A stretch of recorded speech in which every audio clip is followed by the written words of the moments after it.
Foreword. Our prosperity as a nation depends upon the personal financial prosperity of each of us as individuals. This book deals with the personal successes of each of us. Success means accomplishments as the result of our own efforts and abilities. Proper preparation is the key to our success. Our acts can be no wiser than our thoughts. Our thinking can be no wiser than our understanding. This book of cures for lean purses has been termed a guide to financial understanding. That, indeed, is its purpose, to offer those who are ambitious for financial success an insight which will aid them to acquire money, to keep money, and to make their surpluses earn more money. In the pages which follow, we are taken back to Babylon, the cradle in which was nurtured the basic principles of finance now recognized and used the world over. To new readers, the author is happy to extend the wish that its pages may contain for them the same inspiration for growing bank accounts, greater financial successes, and the solution of difficult personal financial problems so enthusiastically reported by readers from coast to coast. To the business executives who have distributed these tales in such generous quantities to friends, relatives, employees, and associates, the author takes this opportunity to express his gratitude. No endorsement could be higher than that of practical men who appreciate its teachings because they, themselves, have worked up to important successes by applying the very principles it advocates. Babylon became the wealthiest city of the ancient world because its citizens were the richest people of their time. They appreciated the value of money. They practiced sound financial principles in acquiring money, keeping money, and making their money earn more money. They provided for themselves what we all desire. Incomes for the future. An historical sketch of Babylon. In the pages of history, there lives no city more glamorous than Babylon. Its very name conjures visions of wealth and splendor. Its treasures of gold and jewels were fabulous. One naturally pictures such a wealthy city as located in a suitable setting of tropical luxury, surrounded by rich natural resources of forests and mines. Such was not the case. It was located beside the Euphrates River, in a flat, arid valley. It had no forests, no mines, not even stone for building. It was not even located upon a natural trade route. The rainfall was insufficient to raise crops. Babylon is an outstanding example of man's ability to achieve great objectives, using whatever means are at his disposal. All of the resources supporting this large city were man-developed. All of its riches were man-made. Babylon possessed just two natural resources, a fertile soil and water in the river. With one of the greatest engineering accomplishments of this or any other day, Babylonian engineers diverted the waters from the river by means of dams and immense irrigation canals. Far out across that arid valley went these canals to pour the life-giving waters over the fertile soil. This ranks among the first engineering feats known to history. Such abundant crops as were the reward of this irrigation system the world had never seen before. Fortunately, during its long existence, Babylon was ruled by successive lines of kings to whom conquest and plunder were but incidental. While it engaged in many wars, most of these were local or defensive against ambitious conquerors from other countries who coveted the fabulous treasures of Babylon. The outstanding rulers of Babylon live in history because of their wisdom, enterprise, and justice. Babylon produced no strutting monarchs who sought to conquer the known world that all nations might pay homage to their egotism.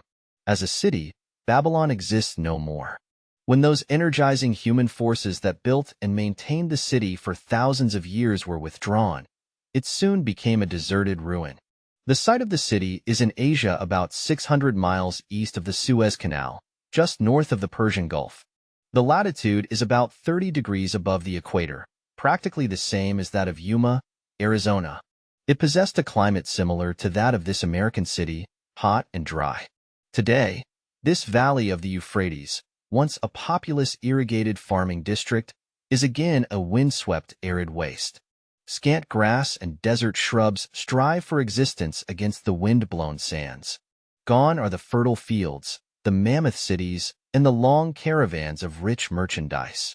Nomadic bands of Arabs, securing a scant living by tending small herds, are the only inhabitants. Such it has been since about the beginning of the Christian era. Dotting this valley are earthen hills. For centuries, they were considered by travelers to be nothing else. The attention of archaeologists were finally attracted to them because of broken pieces of pottery and brick washed down by the occasional rainstorms. Expeditions, financed by European and American museums, were sent here to excavate and see what could be found. Picks and shovels soon proved these hills to be ancient cities. City graves, they might well be called. Babylon was one of these. Over it for something like 20 centuries, the winds had scattered the desert dust. Built originally of brick, all exposed walls had disintegrated and gone back to earth once more. Such as Babylon, the wealthy city, today. A heap of dirt, so long abandoned that no living person even knew its name until it was discovered by carefully removing the refuse of centuries from the streets and the fallen wreckage of its noble temples and palaces. Many scientists consider the civilization of Babylon and other cities in this valley to be the oldest of which there is a definite record. Positive dates have been proved reaching back 8,000 years.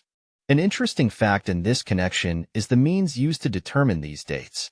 Uncovered in the ruins of Babylon were descriptions of an eclipse of the sun. Modern astronomers readily computed the time when such an eclipse, visible in Babylon, occurred and thus established a known relationship between their calendar and our own. In this way, we have proved that 8,000 years ago, the Sumerites, who inhabited Babylonia, were living in walled cities. One can only conjecture for how many centuries previous such cities had existed. Their inhabitants were not mere barbarians living within protecting walls. They were an educated and enlightened people. So far as written history goes, they were the first engineers, the first astronomers, the first mathematicians, the first financiers, and the first people to have a written language. Mention has already been made of the irrigation systems which transformed the arid valley into an agricultural paradise. The remains of these canals can still be traced, although they are mostly filled with accumulated sand. Some of them were of such size that, when empty of water, a dozen horses could be ridden abreast along their bottoms. In size, they compare favorably with the largest canals in Colorado and Utah. In addition to irrigating the valley lands, Babylonian engineers completed another project of similar magnitude. By means of an elaborate drainage system, they reclaimed an immense area of swampland at the mouths of the Euphrates and Tigris rivers and put this also under cultivation. Herodotus, the Greek traveler and historian, visited Babylon while it was in its prime, and has given us the only known description by an outsider. His writings give a graphic description of the city and some of the unusual customs of its people. He mentions the remarkable fertility of the soil and the bountiful harvest of wheat and barley which they produced. The glory of Babylon has faded, but its wisdom has been preserved for us. For this we are indebted to their form of records. In that distant day, the use of paper had not been invented. Instead, they laboriously engraved their writing upon tablets of moist clay. When completed, these were baked and became hardtile. In size, they were about 6 by 8 inches and an inch in thickness. These clay tablets, as they are commonly called, were used much as we use modern forms of writing. Upon them were engraved legends, poetry, history, transcriptions of royal decrees, the laws of the land, titles to property, promissory notes, and even letters which were dispatched by messengers to distant cities. From these clay tablets we are permitted an insight into the intimate, personal affairs of the people. For example, one tablet, evidently from the records of a country storekeeper, relates that upon the given date a certain named customer brought in a cow and exchanged it for 7 sacks of wheat, 3 being delivered at the time and the other 4 to await the customer's pleasure. Safely buried in the wrecked cities, archaeologists have recovered entire libraries of these tablets, hundreds of thousands of them. One of the outstanding wonders of Babylon was the immense walls surrounding the city. The ancients ranked them with the Great Pyramid of Egypt as belonging to the 7 wonders of the world. Queen Semiramis is credited with having erected the first walls during the early history of the city.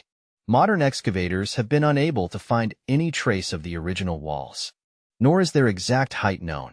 From mention made by early writers, it is estimated they were about 50 to 60 feet high, faced on the outer side with burnt brick and further protected by a deep moat of water. The later and more famous walls were started about 600 years before the time of Christ by King Nabopolassar. Upon such a gigantic scale did he plan the rebuilding, he did not live to see the work finished. This was left to his son, Nebuchadnezzar, whose name is familiar in biblical history. The height and length of these later walls staggers belief. They are reported upon reliable authority to have been about 160 feet high, the equivalent of the height of a modern 15-story office building. The total length is estimated as between 9 and 11 miles. So wide was the top that a 6-horse chariot could be driven around them. Of this tremendous structure, little now remains except portions of the foundations and the moat. In addition to the ravages of the elements, the Arabs completed the destruction by quarrying the brick for building purposes elsewhere. Against the walls of Babylon marched, in turn, the victorious armies of almost every conqueror of that age of wars of conquest. A host of kings laid siege to Babylon, but always in vain. Invading armies of that day were not to be considered lightly. Historians speak of such units as 10,000 horsemen, 25,000 chariots, 1,200 regiments of foot soldiers with 1,000 men to the regiment. Often 2 or 3 years of preparation would be required to assemble war materials and depots of food along the proposed line of march. The city of Babylon was organized much like a modern city. There were streets and shops. Peddlers offered their wares through residential districts. Priests officiated in magnificent temples. Within the city was an inner enclosure for the royal palaces. The walls about this were said to have been higher than those about the city. The Babylonians were skilled in the arts. These included sculpture, painting, weaving, goldworking, and the manufacture of metal weapons and agricultural implements. Their jewelers created most artistic jewelry. Many samples have been recovered from the graves of its wealthy citizens and are now on exhibition in the leading museums of the world. At a very early period when the rest of the world was still hacking at trees with stone-headed axes, or hunting and fighting with flint-pointed spears and arrows, the Babylonians were using axes, spears, and arrows with metal heads. The Babylonians were clever financiers and traders. So far as we know, they were the original inventors of money as a means of exchange, of promissory notes and written titles to property. Babylon was never entered by hostile armies until about 540 years before the birth of Christ. Even then the walls were not captured. The story of the fall of Babylon is most unusual. Cyrus, one of the great conquerors of that period, intended to attack the city and hoped to take its impregnable walls. Advisors of Nabonidus, the king of Babylon, persuaded him to go forth to meet Cyrus and give him battle without waiting for the city to be besieged. In the succeeding defeat to the Babylonian army, it fled away from the city. Cyrus, thereupon, entered the open gates and took possession without resistance. Thereafter the power and prestige of the city gradually waned until, in the course of a few hundred years, it was eventually abandoned, deserted, left for the winds and storms to level once again to that desert earth from which its grandeur had originally been built. Babylon had fallen, never to rise again, but to its civilization owes much. The eons of time have crumbled to dust the proud walls of its temples, but the wisdom of Babylon endures. Money is the medium by which earthly success is measured. Money makes possible the enjoyment of the best the earth affords. Money is plentiful for those who understand the simple laws which govern its acquisition. Money is governed today by the same laws which controlled it when prosperous men thronged the streets of Babylon 6,000 years ago. The man who desired gold. Bansir, the chariot builder of Babylon, was thoroughly discouraged. From his seat upon the low wall surrounding his property, he gazed sadly at his simple home and the open workshop in which stood a partially completed chariot. His wife frequently appeared at the open door.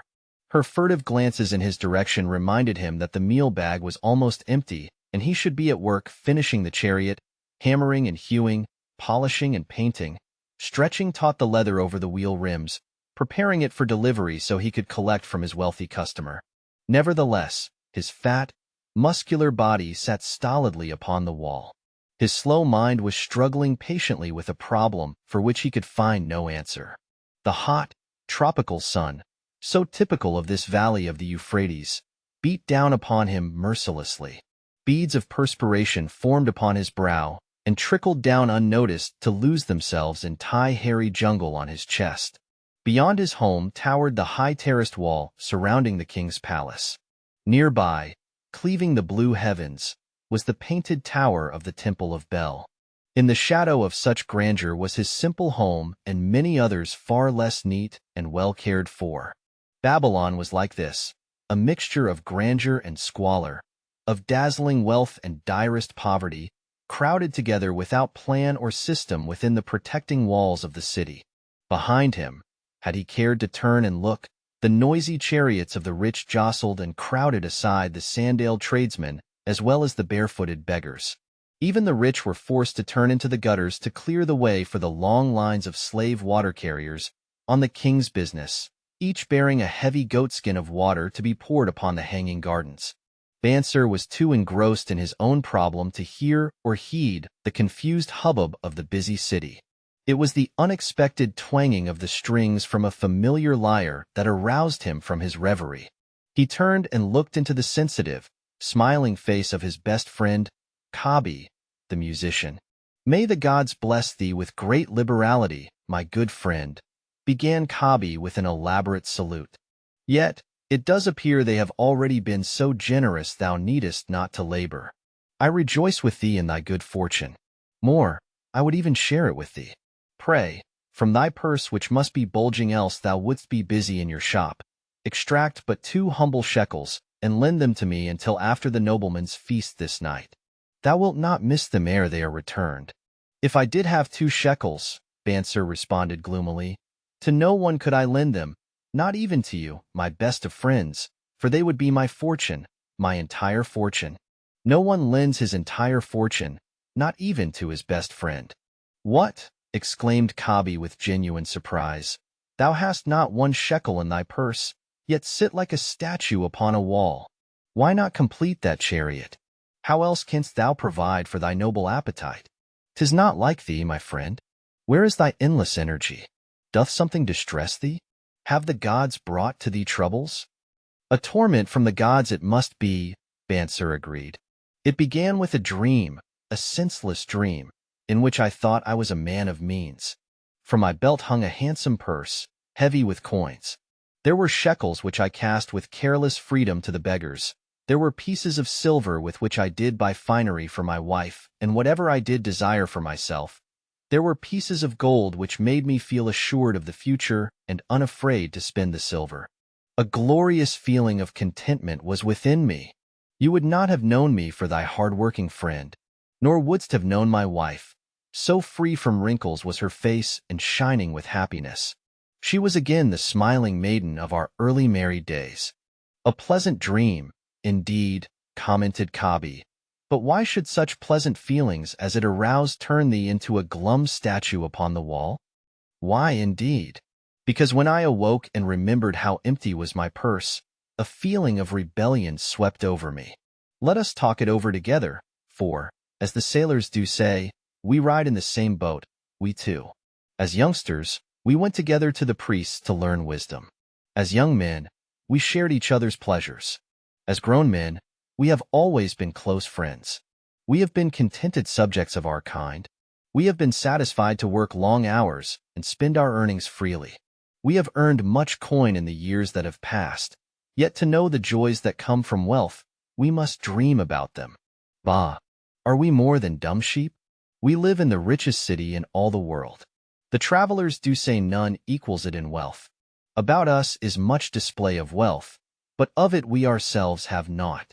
After half a lifetime of hard labor, thou, my best of friends, hast an empty purse and sayest to me, 'May I borrow such a trifle as 2 shekels until after the nobleman's feast this night?' Then, what do I reply?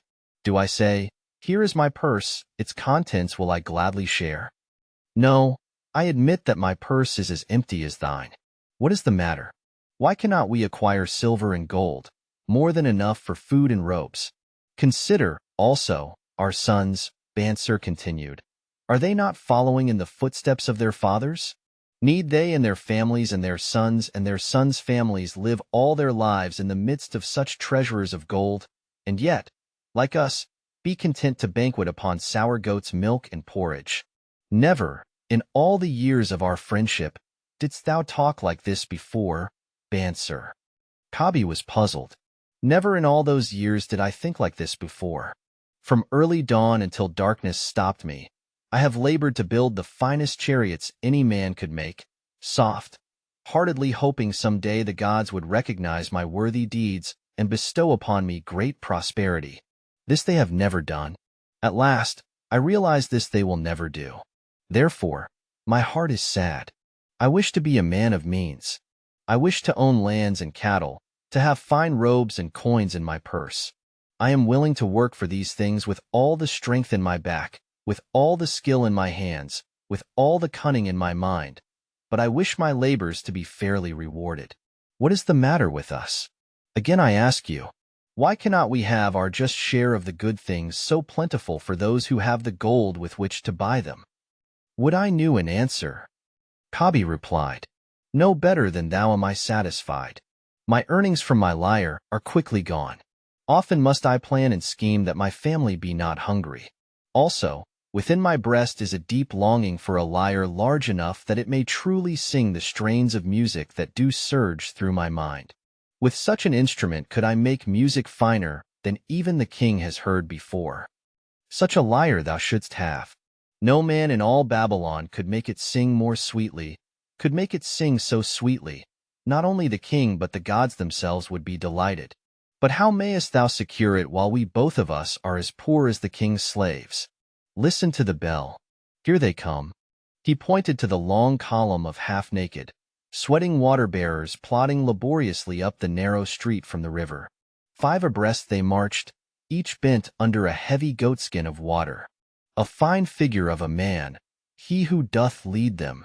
Kabi indicated the wearer of the bell who marched in front without a load.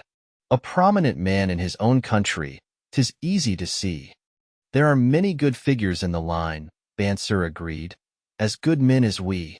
Tall, blond men from the north, laughing black men from the south, little brown men from the nearer countries. All marching together from the river to the gardens, back and forth, day after day, year after year. Not of happiness to look forward to. Beds of straw upon which to sleep, hard grain porridge to eat. Pity the poor brutes, Kabi. Pity them I do. Yet, thou dost make me see how little better off are we, free men though we call ourselves. That is truth, Kabi, unpleasant thought though it be. We do not wish to go on year after year living slavish lives. Working, getting nowhere. Might we not find out how others acquire gold and do as they do? Kabi inquired. Perhaps there is some secret we might learn if we but sought from those who knew, replied Banser thoughtfully. This very day, suggested Kabi, I did pass our old friend, Arkad, riding in his golden chariot. This I will say, he did not look over my humble head as many in his station might consider his right. Instead, he did wave his hand that all onlookers might see him pay greetings and bestow his smile of friendship upon Kabi, the musician. He is claimed to be the richest man in all Babylon, Banser mused. So rich the king is said to seek his golden aid in affairs of the treasury, Kabi replied. So rich, Banser interrupted. I fear if I should meet him in the darkness of the night, I should lay my hands upon his fat wallet. Nonsense, reproved Kabi. A man's wealth is not in the purse he carries. A fat purse quickly empties if there be no golden stream to refill it. Arkad has an income that constantly keeps his purse full, no matter how liberally he spends. Income, that is the thing, ejaculated Banser. I wish an income that will keep flowing into my purse whether I sit upon the wall or travel to far lands. Arkad must know how a man can make an income for himself. Dost suppose it is something he could make clear to a mind as slow as mine? Methinks he did teach his knowledge to his son. No, Macer, Kabi responded. Did he not go to Nineveh and, so it is told at the inn, become, without aid from his father, one of the richest men in that city? Kabi, thou bringest to me a rare thought. A new light gleamed in Banser's eyes. It costs nothing to ask wise advice from a good friend, and Arkad was always that. Never mind though our purses be as empty as the falcon's nest of a year ago. Let that not detain us. We are weary of being without gold in the midst of plenty. We wish to become men of means. Come, let us go to Arkad and ask how we, Also, may acquire incomes for ourselves. Thou speakest with true inspiration, Banser. Thou bringest to my mind a new understanding. Thou makest me to realize the reason why we have never found any measure of wealth. We never sought it. Thou hast labored patiently to build the staunchest chariots in Babylon. To that purpose was devoted your best endeavors. Therefore, at it thou didst succeed. I strove to become a skillful lyre player, and at it I did succeed. In those things toward which we exerted our best endeavors we succeeded. The gods were content to let us continue thus. Now, at last, we see a light, bright like that from the rising sun. It biddeth us to learn more that we may prosper more. With a new understanding we shall find honorable ways to accomplish our desires. Let us go to Arcad this very day, Banser urged. Also, let us ask other friends of our boyhood days, who have fared no better than ourselves, to join us that they, too, may share in his wisdom. Thou wert ever thus thoughtful of thy friends, Banser. Therefore hast thou many friends.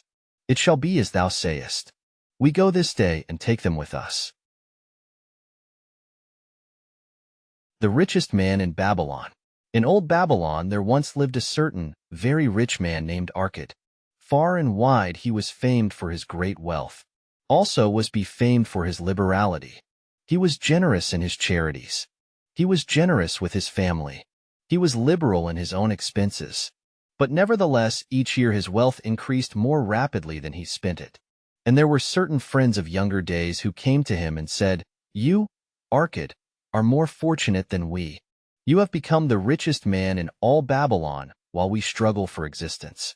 You can wear the finest garments and you can enjoy the rarest foods, while we must be content if we can clothe our families in raiment that is presentable and feed them as best we can. Yet, once we were equal. We studied under the same master. We played in the same games. And in neither the studies nor the games did you outshine us.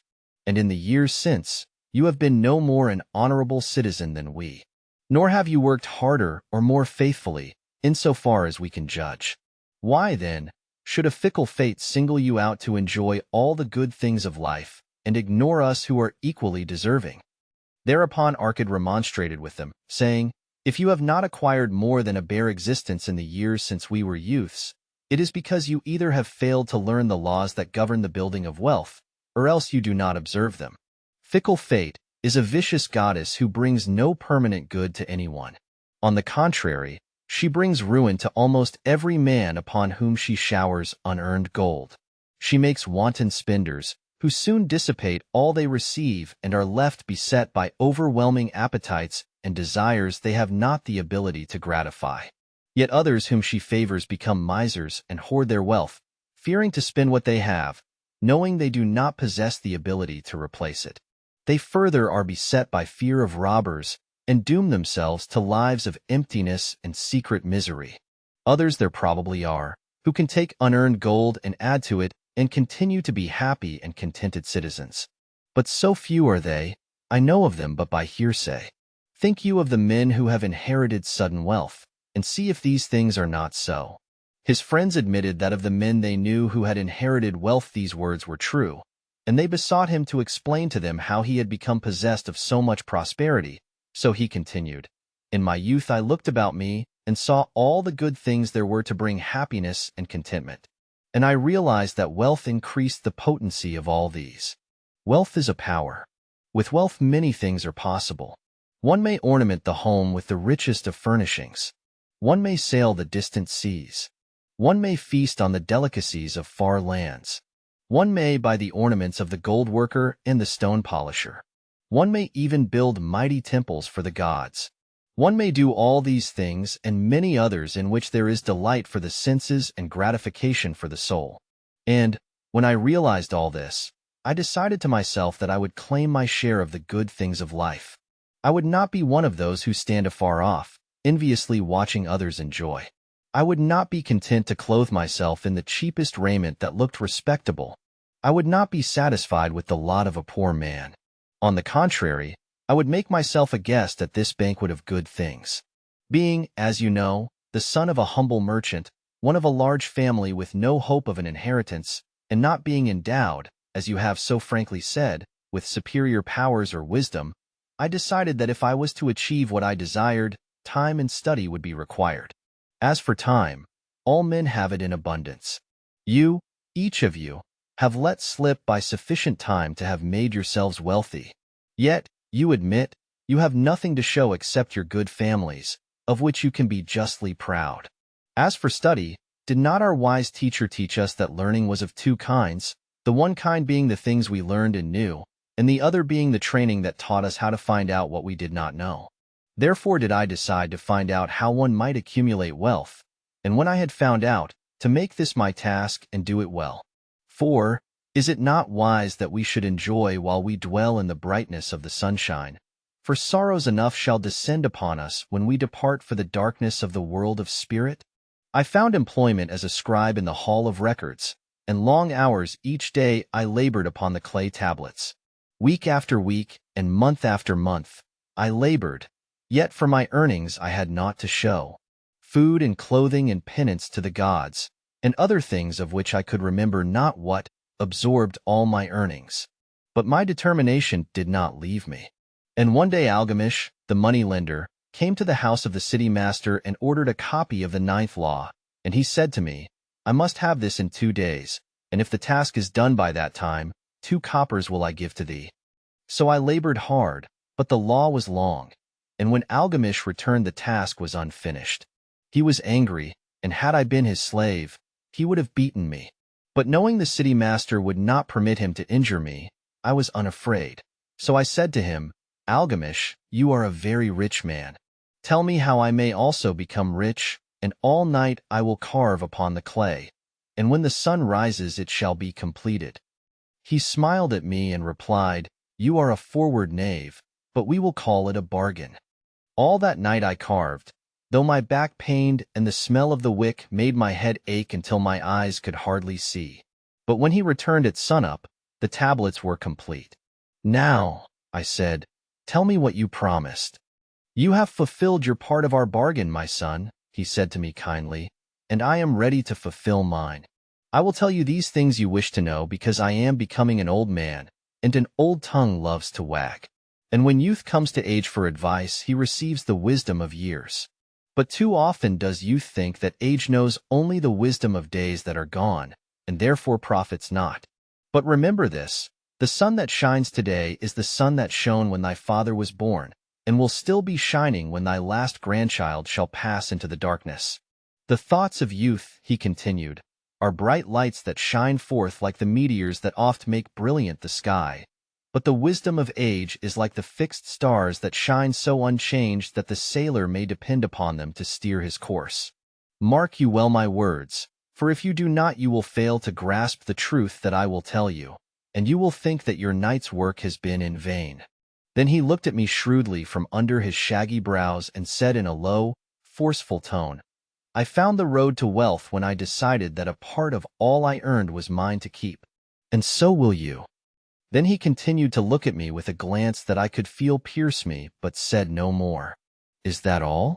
I asked. That was sufficient to change the heart of a sheep herder into the heart of a money lender, he replied. But all I earn is mine to keep, is it not? I demanded. Far from it, he replied. Do you not pay the garment maker? Do you not pay the sandal maker? Do you not pay for the things you eat? Can you live in Babylon without spending? What have you to show for your earnings of the past month? What for the past year? Fool, you pay to everyone but yourself. Dullard, you labor for others.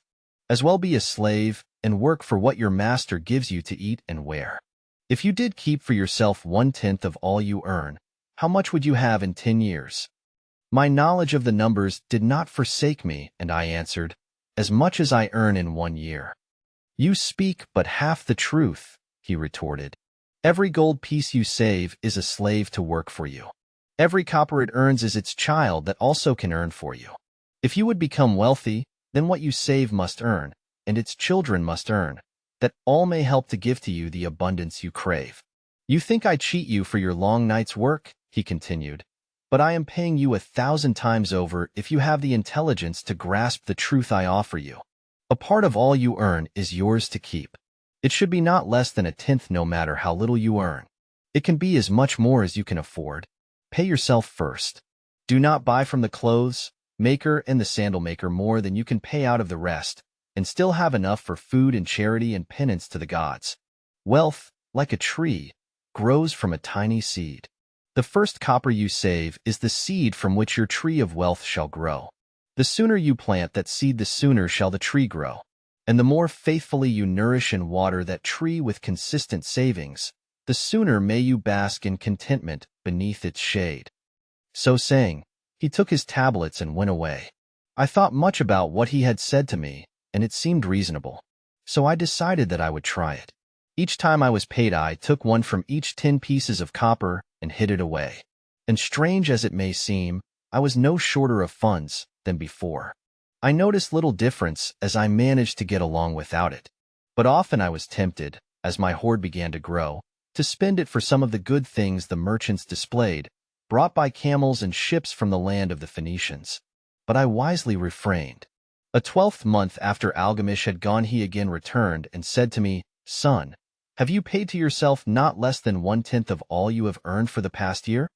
I answered proudly, "Yes, master, I have." "That is good," he answered, beaming upon me. "And what have you done with it?" "I have given it to Asmer, the brickmaker, who told me he was traveling over the far seas and in Tyre he would buy for me the rare jewels of the Phoenicians. When he returns, we shall sell these at high prices and divide the earnings." "Every fool must learn," he growled. "But why trust the knowledge of a brickmaker about jewels? Would you go to the breadmaker to inquire about the stars? No, by my tunic, you would go to the astrologer, if you had power to think. Your savings are gone, youth. You have jerked your wealth tree up by the roots. But plant another. Try again. And next time, if you would have advice about jewels, go to the jewel merchant. If you would know the truth about sheep, go to the herdsman. Advice is one thing that is freely given away, but watch that you take only what is worth having. He who takes advice about his savings from one who is inexperienced in such matters shall pay with his savings for proving the falsity of their opinions." Saying this, he went away. And it was as he said. For the Phoenicians are scoundrels and sold to Asmer worthless bits of glass that looked like gems. But as Algamish had bid me, I again saved each 10th copper, for I now had formed the habit and it was no longer difficult. Again, 12 months later, Algamish came to the room of the scribes and addressed me. "What progress have you made since last I saw you?" "I have paid myself faithfully," I replied, "and my savings I have entrusted to Adger the shield maker to buy bronze, and each 4th month he does pay me the rental." "That is good. And what do you do with the rental?" "I do have a great feast with honey and fine wine and spiced cake. Also I have bought me a scarlet tunic. And some day I shall buy me a young ass upon which to ride." To which Algamish laughed, "You do eat the children of your savings. Then how do you expect them to work for you? And how can they have children that will also work for you? First get thee an army of golden slaves, and then many a rich banquet may you enjoy without regret." So saying, he again went away. Nor did I again see him for 2 years, when he once more returned, and his face was full of deep lines and his eyes drooped, for he was becoming a very old man. And he said to me, "Arcad, hast thou yet achieved the wealth thou dreamed of?" And I answered, "Not yet all that I desire, but some I have, and it earns more, and its earnings earn more." "And do you still take the advice of brickmakers?" "About brickmaking they give good advice," I retorted. "Arcad," he continued, "you have learned your lessons well. You first learned to live upon less than you could earn. Next you learned to seek advice from those who were competent through their own experiences to give it. And lastly, you have learned to make gold work for you. You have taught yourself how to acquire money, how to keep it, and how to use it. Therefore, you are competent for a responsible position. I am becoming an old man. My sons think only of spending and give no thought to earning. My interests are great, and I fear too much for me to look after. If you will go to Nippur and look after my lands there, I shall make you my partner, and you shall share in my estate." So I went to Nippur and took charge of his holdings, which were large. And because I was full of ambition, and because I had mastered the 3 laws of successfully handling wealth, I was enabled to increase greatly the value of his properties. So I prospered much, and when the spirit of Algamish departed for the sphere of darkness, I did share in his estate as he had arranged under the law. So spake Arkad, and when he had finished his tale, one of his friends said, You were indeed fortunate that Algamish made of you an heir. Fortunate only in that I had the desire to prosper before I first met him. For 4 years did I not prove my definiteness of purpose by keeping 1/10 of all earned? Would you call a fisherman lucky who for years so studied the habits of the fish that with each changing wind he could cast his nets about them? Opportunity is a haughty goddess who wastes no time with those who are unprepared. You had strong willpower to keep on after you lost your first year's savings. You are unusual in that way, spoke up another. Willpower? Retorted Arkad. What nonsense! Do you think willpower gives a man the strength to lift a burden the camel cannot carry, or to draw a load the oxen cannot budge? Willpower is but the unflinching purpose to carry a task you set for yourself to fulfillment. If I set for myself a task, be it ever so trifling, I shall see it through. How else shall I have confidence in myself to do important things? Should I say to myself, For 100 days as I walk across the bridge into the city, I will pick from the road a pebble and cast it into the stream, I would do it. If on the 7th day I passed by without remembering, I would not say to myself, Tomorrow I will cast 2 pebbles which will do as well. Instead, I would retrace my steps and cast the pebble. Nor on the 20th day would I say to myself, Arkad, this is useless. What does it avail you to cast a pebble every day? Throw in a handful and be done with it. No, I would not say that nor do it. When I set a task for myself, I complete it. Therefore, I am careful not to start difficult and impractical tasks, because I love leisure. And then another friend spoke up and said, If what you tell is true, and it does seem as you have said, reasonable, then being so simple, if all men did it, there would not be enough wealth to go around. Wealth grows wherever men exert energy, Arkad replied. If a rich man builds him a new palace, is the gold he pays out gone? No, the brickmaker has part of it, and the laborer has part of it, and the artist has part of it. And everyone who labors upon the house has part of it yet when the palace is completed. Is it not worth all it cost? And is the ground upon which it stands not worth more because it is there? And is the ground that adjoins it not worth more because it is there? Wealth grows in magic ways. No man can prophesy the limit of it. Have not the Phoenicians built great cities on barren coasts with the wealth that comes from their ships of commerce on the seas? What then do you advise us to do that we also may become rich? Asked still another of his friends. The years have passed, and we are no longer young men, and we have nothing put by. I advise that you take the wisdom of Algamish and say to yourselves, A part of all I earn is mine to keep. Say it in the morning when you first arise. Say it at noon. Say it at night. Say it each hour of every day. Say it to yourself until the words stand out like letters of fire across the sky. Impress yourself with the idea. Fill yourself with the thought. Then take whatever portion seems wise. Let it be not less than 1/10 and lay it by. Arrange your other expenditures to do this if necessary, but lay by that portion first. Soon you will realize what a rich feeling it is to own a treasure upon which you alone have claim. As it grows, it will stimulate you. A new joy of life will thrill you. Greater efforts will come to you to earn more. For of your increased earnings, will not the same percentage be also yours to keep? Then learn to make your treasure work for you. Make it your slave. Make its children and its children's children work for you. Ensure an income for thy future. Look thou at the aged and forget not that in the days to come thou also will be numbered among them. Therefore invest thy treasure with greatest caution that it be not lost. Usurious rates of return are deceitful sirens that sing but to lure the unwary upon the rocks of loss and remorse. Provide also that thy family may not want should the gods call thee to their realms. For such protection, it is always possible to make provision with small payments at regular intervals.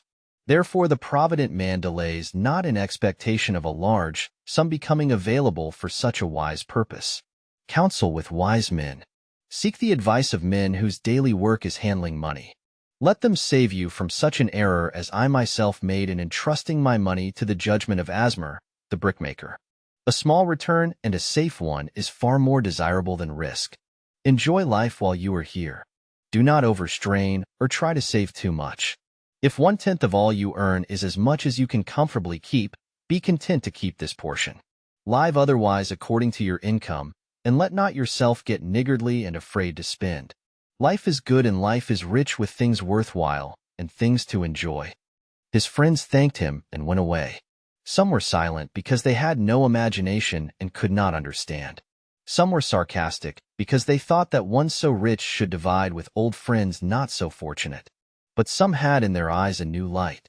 They realized that Algamish had come back each time to the room of the scribes because he was watching a man work his way out of darkness into light. When that man had found the light, a place awaited him. No one could fill that place until he had for himself worked out his own understanding, until he was ready for opportunity. These latter were the ones who, in the following years, frequently revisited Arcad, who received them gladly. He counseled with them and gave them freely of his wisdom, as men of broad experience are always glad to do.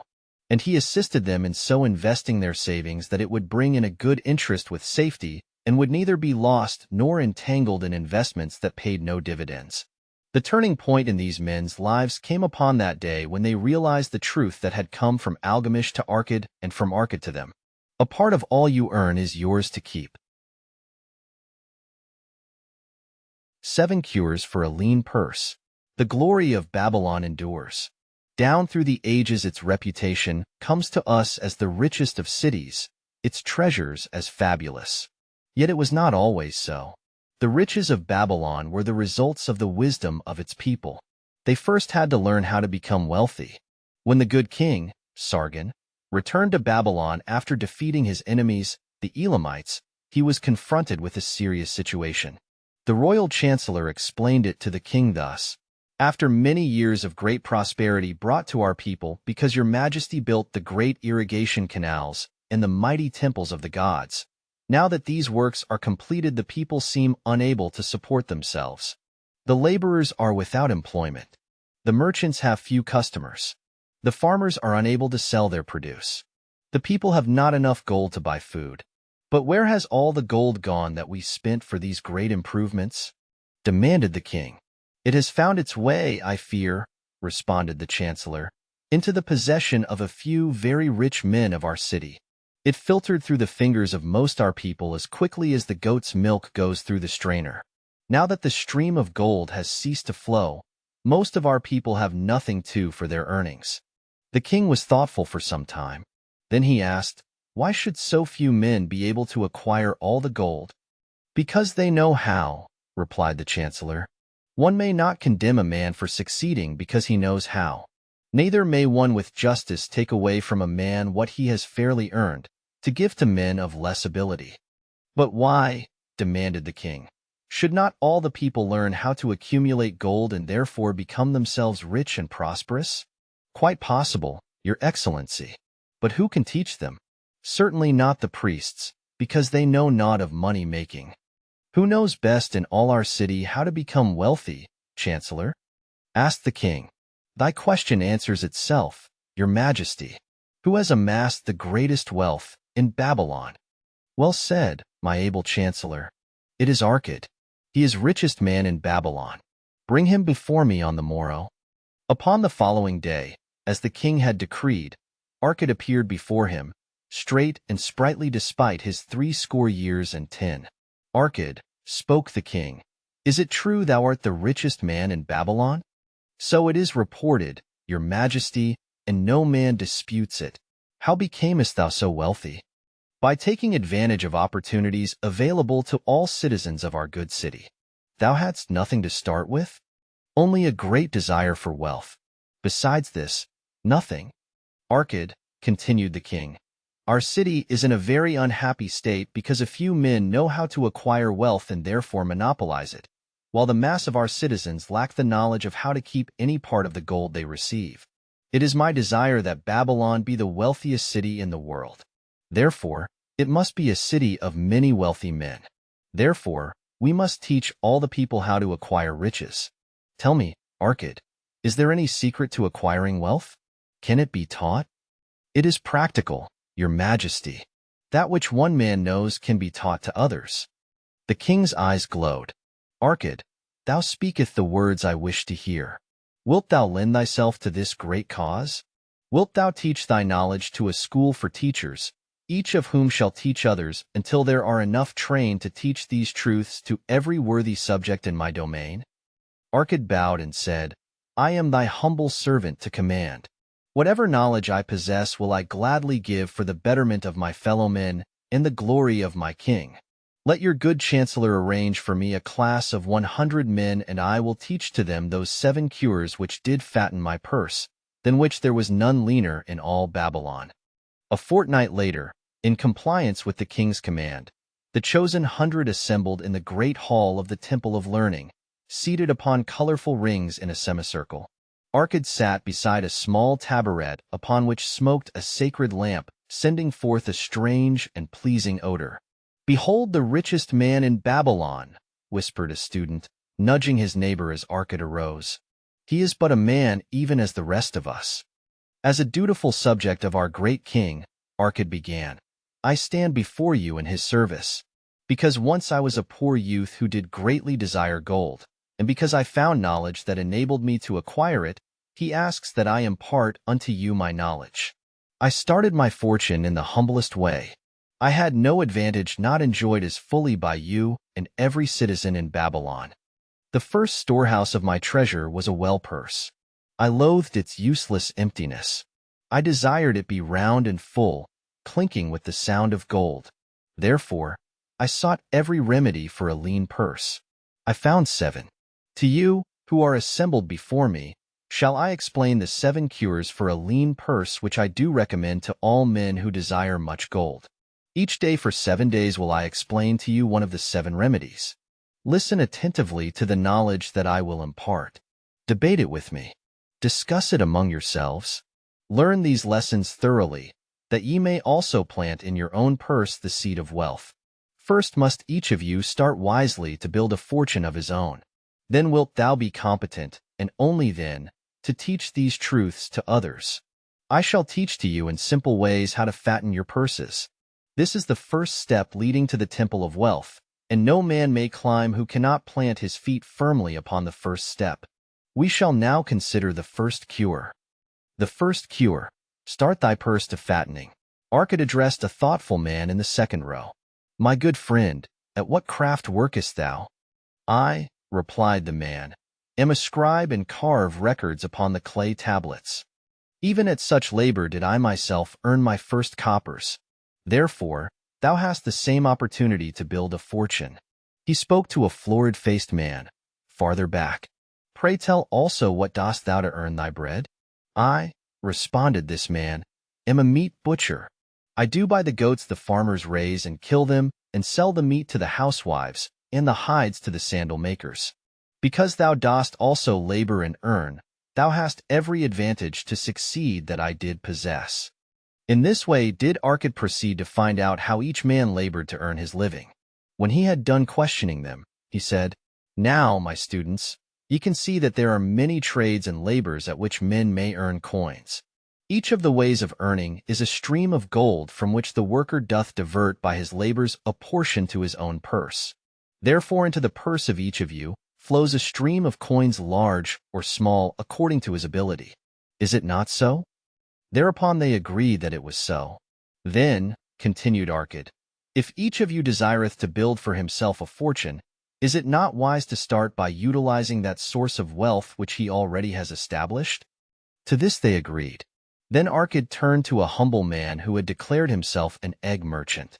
If thou select one of thy baskets and put into it each morning 10 eggs, and take out from it each evening 9 eggs, what will eventually happen? It will become in time overflowing. Why? Because each day I put in 1 more egg than I take out. Arkad turned to the class with a smile. Does any man here have a lean purse? First they looked amused. Then they laughed. Lastly they waved their purses in jest. All right, he continued. Now I shall tell thee the first remedy I learned to cure a lean purse. Do exactly as I have suggested to the egg merchant. For every 10 coins thou placest within thy purse take out for use but 9. Thy purse will start to fatten at once, and its increasing weight will feel good in thy hand, and bring satisfaction to thy soul. Deride not what I say because of its simplicity. Truth is always simple. I told thee I would tell how built my fortune. This was my beginning. I, too, carried a lean purse and cursed it because there was naught within to satisfy my desires. But when I began to take out from my purse but 9 parts of tin I put in, it began to fatten. So will thine. Now I will tell a strange truth, the reason for which I know not. When I ceased to pay out more than 9/10 of my earnings, I managed to get along just as well. I was not shorter than before. Also, ere long, did coins come to me more easily than before. Surely it is a law of the gods that unto him who keepeth and spendeth not a certain part of all his earnings, shall gold come more easily. Likewise, him whose purse is empty does gold avoid. Which desirest thou the most? Is it the gratification of thy desires of each day, a jewel, a bit of finery, better raiment, more food, things quickly gone and forgotten? Or is it substantial belongings, gold, lands, herds, merchandise, income-bringing investments? The coins thou takest from thy purse bring the first. The coins thou leavest within it will bring the latter. This, my students, was the first cure I did discover for my lean purse. For each 10 coins I put in, to spend but 9. Debate this amongst yourselves. If any man proves it untrue, tell me upon the morrow when we shall meet again. The second cure, control thy expenditures. Some of your members, my students, have asked me this. How can a man keep 1/10 of all he earns in his purse when all the coins he earns are not enough for his necessary expenses? So did Arcad address his students upon the second day. Yesterday, how many of thee carried lean purses? All of us, answered the class. Yet, thou do not all earn the same. Some earn much more than others.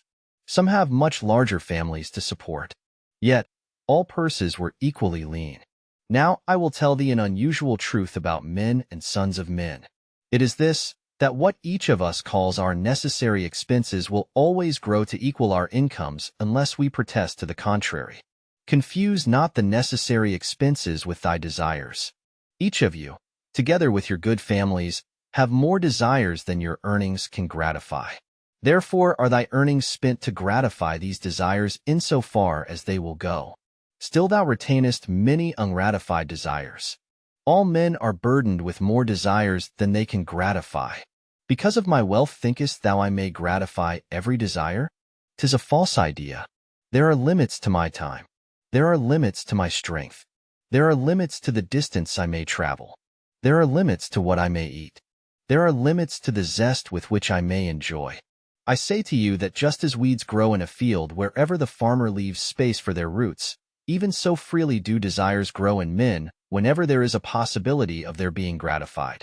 Thy desires are a multitude, and those that thou mayest gratify are but few. Study thoughtfully thy accustomed habits of living. Herein may be most often found certain accepted expenses that may wisely be reduced or eliminated. Let thy motto be 100% of appreciated value demanded for each coin spent. Therefore, engrave upon the clay each thing for which thou desireth to spend. Select those that are necessary and others that are possible through the expenditure of 9/10 of thy income. Cross out the rest and consider them but a part of that great multitude of desires that must go unsatisfied, and regret them not. Budget then thy necessary expenses. Touch not the 1/10 that is fattening thy purse. Let this be thy great desire that is being fulfilled. Keep working with thy budget, keep adjusting it to help thee. Make it thy first assistant in defending thy fattening purse. Hereupon one of the students, wearing a robe of red and gold, arose and said, I am a free man. I believe that it is my right to enjoy the good things of life. Therefore do I rebel against the slavery of a budget which determines just how much I may spend and for what. I feel it would take much pleasure from my life and make me little more than a pack-ass to carry a burden. To him Arcad replied, Who, my friend, would determine thy budget? I would make it for myself, responded the protesting one. In that case, were a pack-ass to budget his burden, would he include therein jewels and rugs and heavy bars of gold? Not so.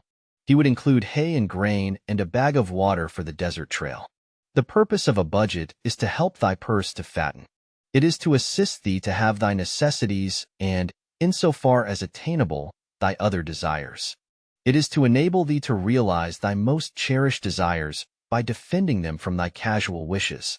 Like a bright light in a dark cave, thy budget shows up the leaks from thy purse and enables thee to stop them and control thy expenditures for definite and gratifying purposes. This, then, is the second cure for a lean purse. Budget thy expenses that thou mayest have coins to pay for thy necessities, to pay for thy enjoyments, and to gratify thy worthwhile desires without spending more than 9/10 of thy earnings.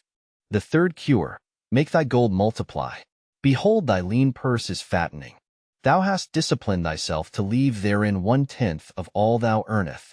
Thou hast controlled thy expenditures to protect thy growing treasure. Next, we will consider means to put thy treasure to labor and to increase. Gold in a purse is gratifying to own and satisfieth a miserly soul, but earns nothing. The gold we may retain from our earnings is but the start. The earnings it will make shall build our fortunes. So spoke Arcad upon the third day to his class. How therefore may we put our gold to work? My first investment was unfortunate, for I lost all. Its tale I will relate later. My first profitable investment was a loan I made to a man named Agar, a shield maker. Once each year did he buy large shipments of bronze brought from across the sea to use in his trade. Lacking sufficient capital to pay the merchants, he would borrow from those who had extra coins. He was an honorable man. His borrowing he would repay, together with a liberal rental, as he sold his shields. Each time I loaned to him I loaned back also the rental he had paid to me. Therefore not only did my capital increase, but its earnings likewise increased. Most gratifying was it to have these sums returned to my purse. I tell you, my students, a man's wealth is not in the coins he carries in his purse, it is the income he buildeth, the golden stream that continually floweth into his purse and keepeth it always bulging. That is what every man desireth. That is what thou, each one of thee desireth, an income that continueth to come whether thou work or travel. Great income one have acquired. So great that I am called a very rich man. My loans to Agar were my first training and profitable investment. Gaining wisdom from this experience, I extended my loans and investments as my capital increased. From a few sources at first, from many sources later, flowed into my purse a golden stream of wealth available for such wise uses as I should decide. Behold, from my humble earnings I had begotten a horde of golden slaves, each laboring and earning more gold. As they labored for me, so their children also labored, and their children's children, until great was the income from their combined efforts. Gold increaseth rapidly when making reasonable earnings, as thou wilt see from the following. A farmer, when his first son was born, took 10 pieces of silver to a money-lender and asked him to keep it on rental for his son until he became 20 years of age. This the money-lender did, and agreed the rental should be 1/4 of its value each 4 years. The farmer asked, because this sum he had set aside as belonging to his son, that the rental be add to the principal. When the boy had reached the age of 20 years, the farmer again went to the money-lender to inquire about the silver. The money-lender explained that because this sum had been increased by compound interest, the original 10 pieces of silver had now grown to 30 1/2 pieces. The farmer was well pleased, and because the son did not need the coins, he left them with the money-lender. When the son became 50 years of age, the father meantime having passed to the other world, the money-lender paid the son in settlement 167 pieces of silver. Thus in 50 years had the investment multiplied itself at rental almost 17 times. This, then, is the third cure for a lean purse, to put each coin to laboring that it may reproduce its kind even as the flocks of the field and help bring to the income, a stream of wealth that shall flow constantly into thy purse. The fourth cure, guard thy treasures from loss. Misfortune loves a shining mark. Gold in a man's purse must be guarded with firmness, else it be lost. Thus it is wise that we must first secure small amounts and learn to protect them before the gods entrust us with larger. So spoke Arcad upon the fourth day to his class. Every owner of gold is tempted by opportunities whereby it would seem that he could make large sums by its investment in most plausible projects. Often friends and relatives are eagerly entering such investment and urge him to follow. The first sound principle of investment is security for thy principal. Is it wise to be intrigued by larger earnings when thy principal may be lost? I say not. The penalty of risk is probable loss. Study carefully, before parting with thy treasure, each assurance that it may be safely reclaimed.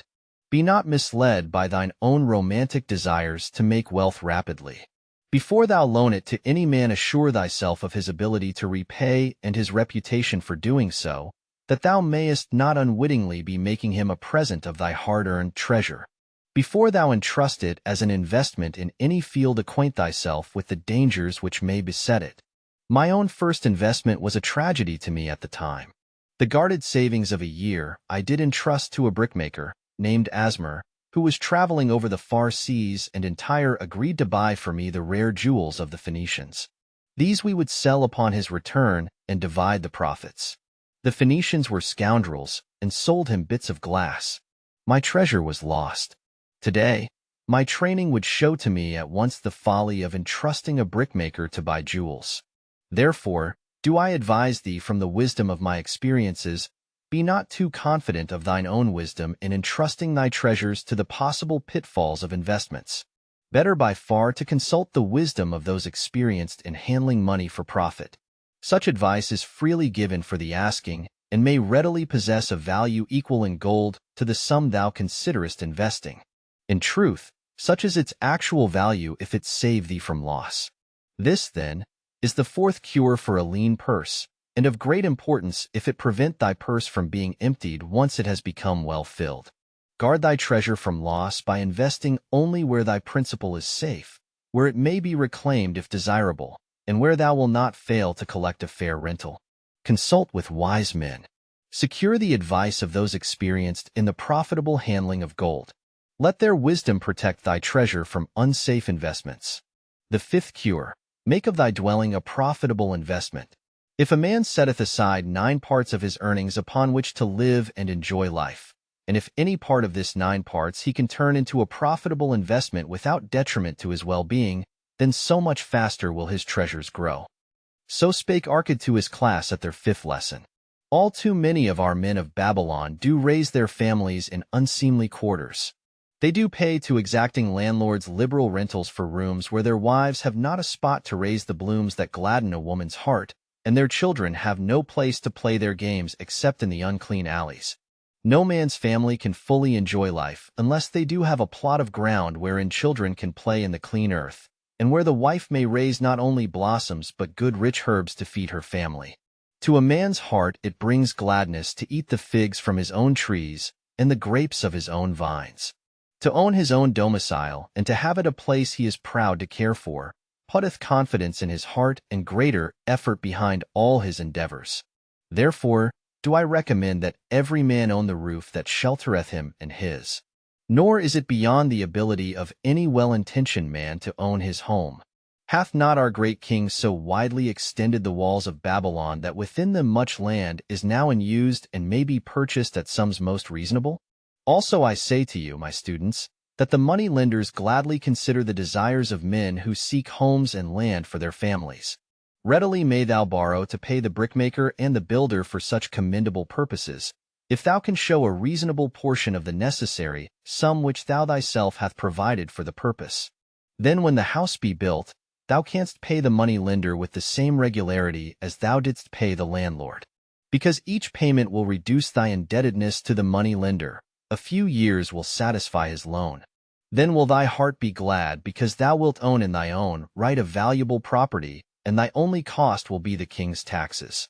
Also wilt thy good wife go more often to the river to wash thy robes, that each time returning she may bring a goatskin of water to pour upon the growing things. Thus come many blessings to the man who owneth his own house. And greatly will it reduce his cost of living, making available more of his earnings for pleasures and the gratification of his desires. This, then, is the 5th cure for a lean purse: own thy own home. The 6th cure: ensure a future income. The life of every man proceedeth from his childhood to his old age. This is the path of life, and no man may deviate from it, unless the gods call him prematurely to the world beyond. Therefore do I say that it behooves a man to make preparation for a suitable income in the days to come, when he is no longer young, and to make preparations for his family, should he be no longer with them to comfort and support them. This lesson shall instruct thee in providing a full purse when time has made thee less able to learn. So Arcad addressed his class upon the 6th day. The man who, because of his understanding of the laws of wealth, acquireth a growing surplus, should give thought to those future days. He should plan certain investments or provision that may endure safely for many years, yet will be available when the time arrives which he has so wisely anticipated. There are diverse ways by which a man may provide with safety for his future. He may provide a hiding place and there bury a secret treasure. Yet, no matter with what skill it be hidden, it may nevertheless become the loot of thieves. For this reason I recommend not this plan. A man may buy houses or lands for this purpose. If wisely chosen as to their usefulness and value in the future, they are permanent in their value and their earnings or their sale will provide well for his purpose. A man may loan a small sum to the money-lender and increase it at regular periods. The rental which the money-lender adds to this will largely add to its increase. I do know a sandal maker, named Anson, who explained to me not long ago that each week for 8 years he had deposited with his money-lender 2 pieces of silver. The money-lender had but recently given him an accounting over which he greatly rejoiced. The total of his small deposits with their rental at the customary rate of 1/4 their value for each 4 years had now become 1,040 pieces of silver. I did gladly encourage him further by demonstrating to him with my knowledge of the numbers that in 12 years more, if he would keep his regular deposits of but 2 pieces of silver each week, the money-lender would then owe him 4,000 pieces of silver, a worthy competence for the rest of his life. Surely, when such a small payment made with regularity doth produce such profitable results, no man can afford not to ensure a treasure for his old age and the protection of his family, no matter how prosperous his business and his investments may be. I would that I might say more about this.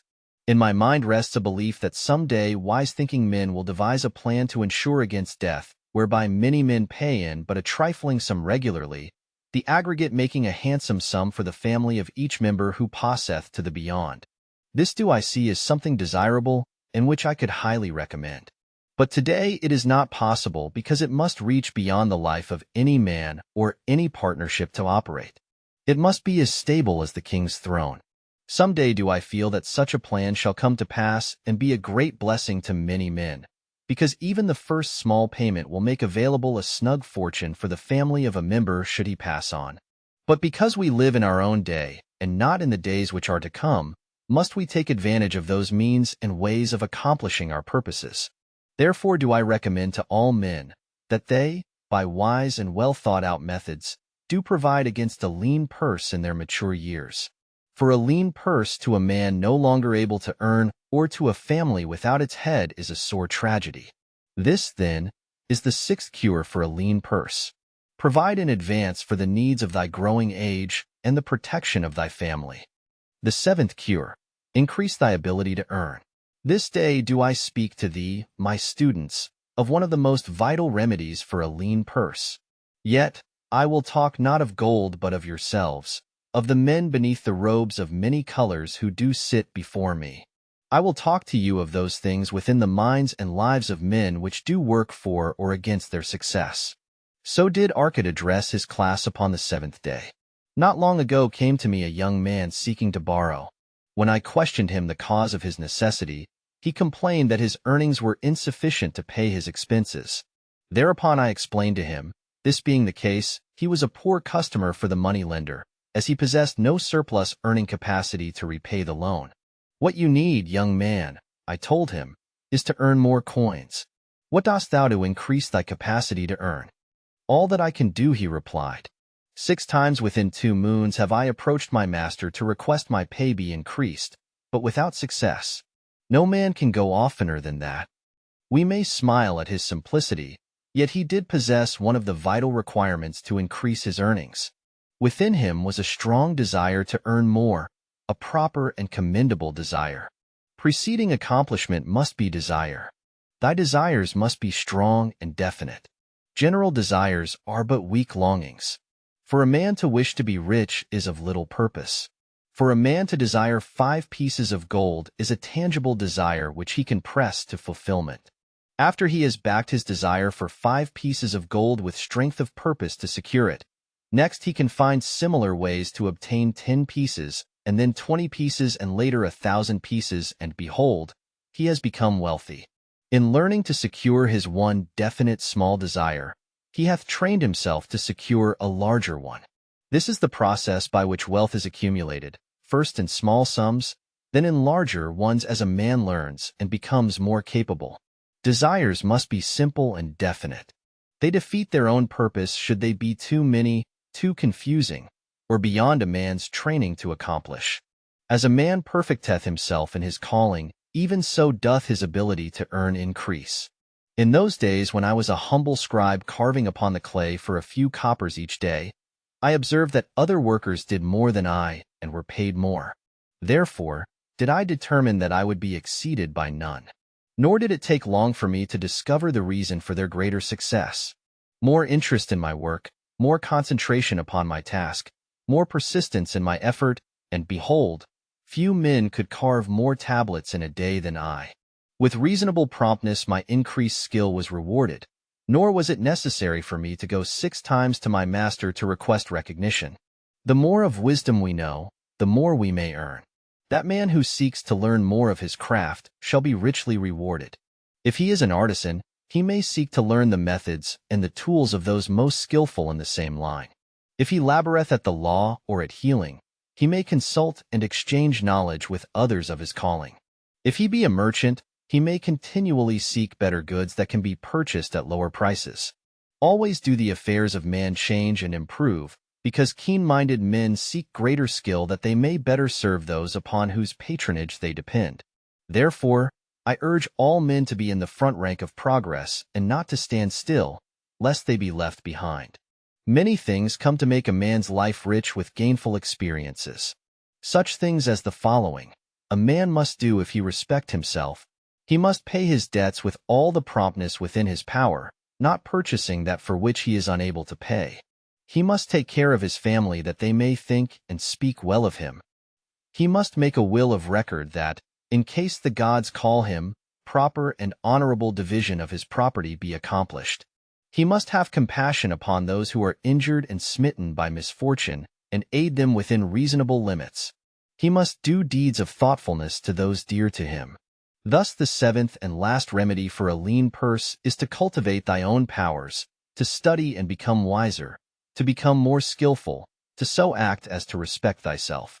Thereby shalt thou acquire confidence in thyself to achieve thy carefully considered desires. These then are the 7 cures for a lean purse, which, out of the experience of a long and successful life, I do urge for all men who desire wealth.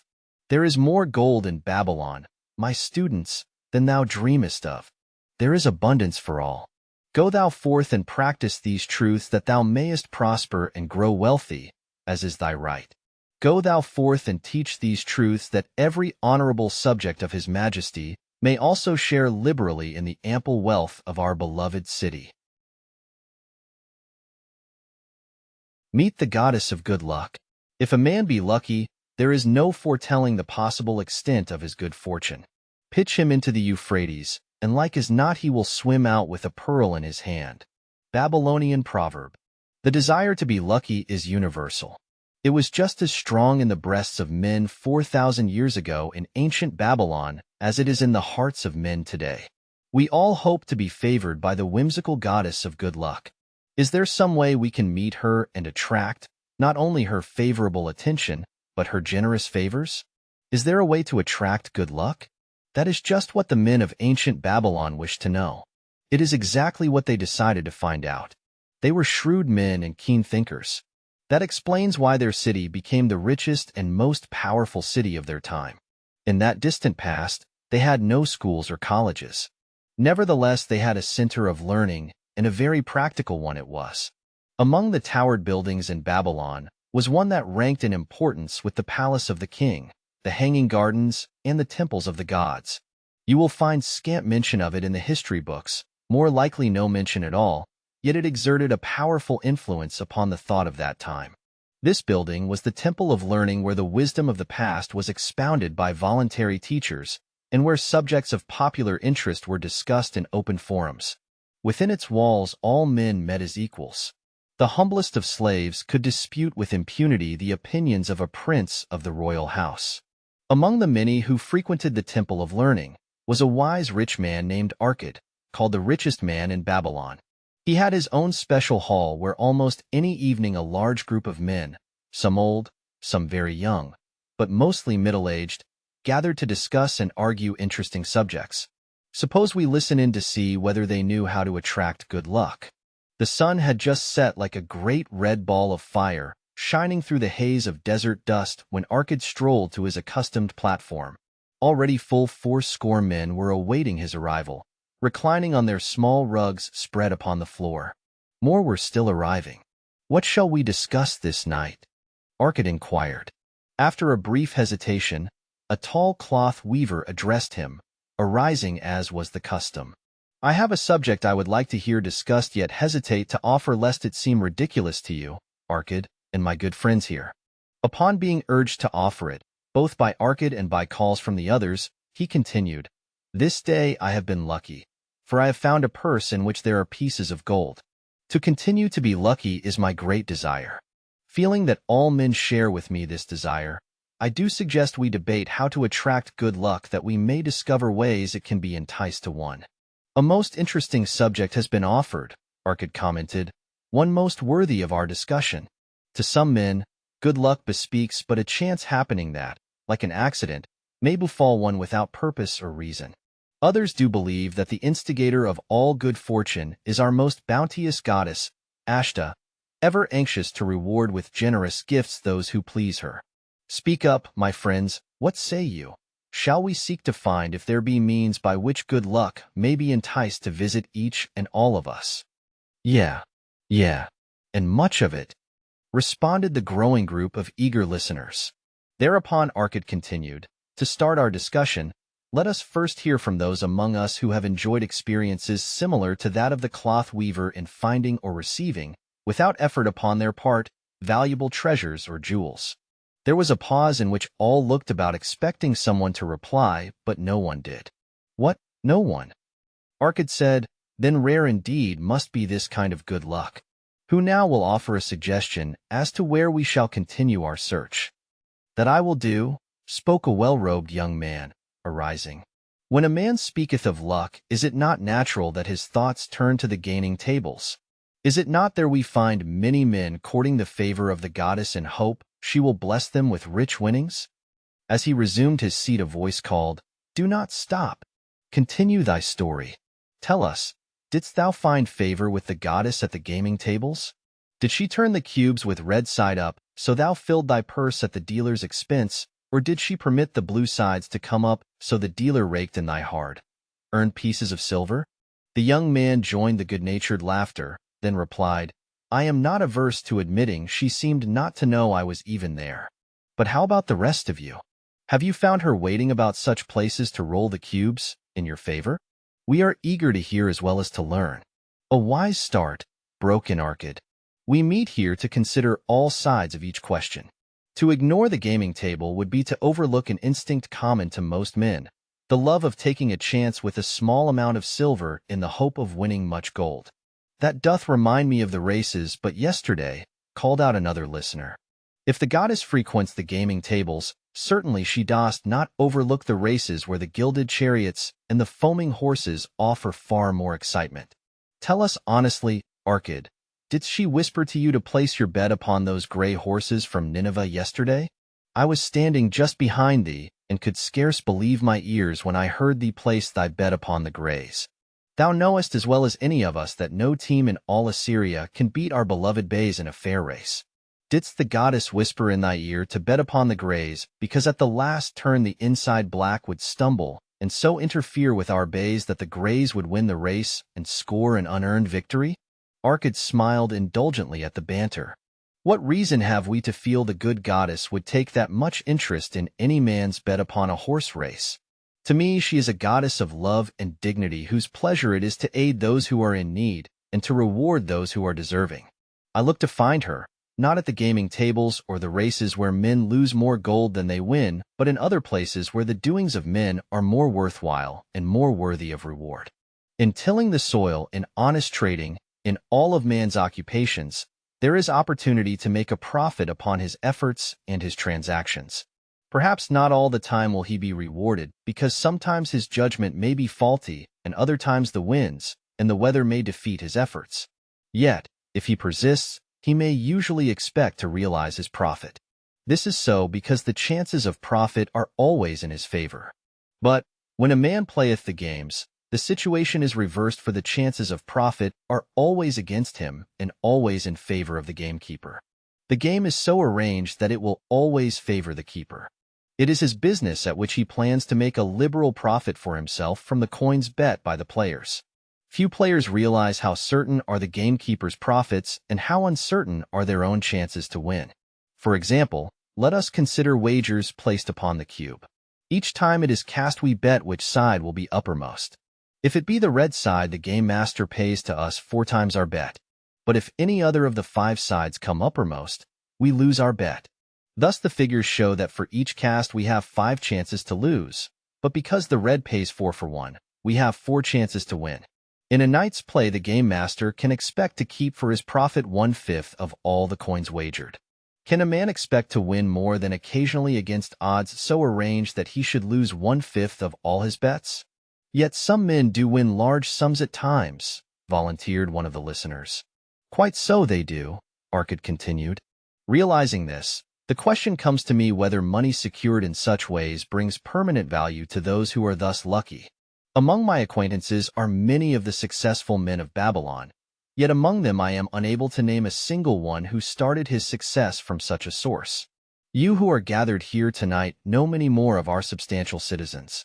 To me, it would be of much interest to learn how many of our successful citizens can credit the gaming tables with their start to success. Suppose each of you tell of those you know. What say you? After a prolonged silence, a wag ventured, "Wouldst thy inquiry include the gamekeepers?" "If you think of no one else," Arkad responded.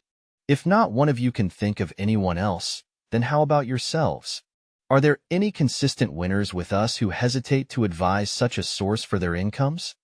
His challenge was answered by a series of groans from the rear, taken up and spread amid much laughter.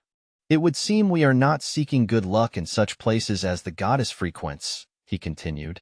"Therefore let us explore other fields. We have not found it in picking up lost wallets. Neither have we found it haunting the gaming tables. As to the races, I must confess to have lost far more coins there than I have ever won. Now, suppose we consider our trades and businesses. Is it not natural, if we conclude a profitable transaction, to consider it not good luck, but a just reward for our efforts? I am inclined to think we may be overlooking the gifts of the goddess. Perhaps she really does assist us when we do not appreciate her generosity. Who can suggest further discussion?" Thereupon an elderly merchant arose, smoothing his genteel white robe. "With thy permission, most honorable Arkad and my friends, I offer a suggestion. If, as you have said, we take credit to our own industry and ability for our business success, why not consider the successes we almost enjoyed but which escaped us, happenings which would have been most profitable? They would have been rare examples of good luck if they had actually happened. Because they were not brought to fulfillment, we cannot consider them as our just rewards. Surely many men here have such experiences to relate." "Here is a wise approach," Arkad approved. "Who among you have had good luck within your grasp only to see it escape?" Many hands were raised, among them that of the merchant. Arkad motioned to him to speak. "As you suggested this approach, we should like to hear first from you." "I will gladly relate a tale," he resumed, "that doth illustrate how closely unto a man good luck may approach, and how blindly he may permit it to escape, much to his loss and later regret. Many years ago, when I was a young man, just married and well started to earning, my father did come one day and urge most strongly that I enter in an investment. The son of one of his good friends had taken notice of a barren tract of land, not far beyond the outer walls of our city. It lay high above the canal where no water could reach it. The son of my father's friend devised a plan to purchase this land, build 3 large water wheels that could be operated by oxen, and thereby raise the life-giving waters to the fertile soil. This accomplished, he planned to divide into small tracts and sell to the residents of the city for herb patches. The son of my father's friend did not possess sufficient gold to complete such an undertaking. Like myself, he was a young man earning a fair sum. His father, like mine, was a man of large family and small means. He, therefore, decided to interest a group of men to enter the enterprise with him. The group was to comprise 12, each of whom must be a money earner and agree to pay 1/10 of his earnings into the enterprise until the land was made ready for sale. All would then share justly in the profits in proportion to their investment. Thou, my son, bespoke my father unto me, art now in thy young manhood. It is my deep desire that thou begin the building of a valuable estate for myself, that thou mayest become respected among men. I desire to see thou profit from a knowledge of the thoughtless mistakes of thy father. This do I most ardently desire, my father, I replied. Then, this do I advise. Do what I should have done at thy age. From thy earnings keep out 1/10 to put into favorable investments. With this 1/10 of thy earnings and what it will also earn, thou canst, before thou art my age, accumulate for thyself a valuable estate. Thy words are words of wisdom, my father. Greatly do I desire riches. Yet there are many uses to which my earnings are called. Therefore, do I hesitate to do as thou dost advise. I am young. There is plenty of time. So I thought at thy age, yet behold, many years have passed and I have not yet made the beginning. We live in a different age, my father. I shall avoid thy mistakes. Opportunity stands before thee, my son. It is offering a chance that may lead to wealth. I beg of thee, do not delay. Go upon the morrow to the son of my friend and bargain with him to pay 10% of thy earnings into this investment. Go promptly upon the morrow. Opportunity waits for no man. Today it is here, soon it is gone. Therefore, delay not. In spite of the advice of my father, I did hesitate. There were beautiful new robes just brought by the tradesmen from the east, robes of such richness and beauty, my good wife, and I felt we must each possess one. Should I agree to pay 1/10 of my earnings into the enterprise, we must deprive ourselves of these and other pleasures we dearly desired. I delayed making a decision until it was too late, much to my subsequent regret.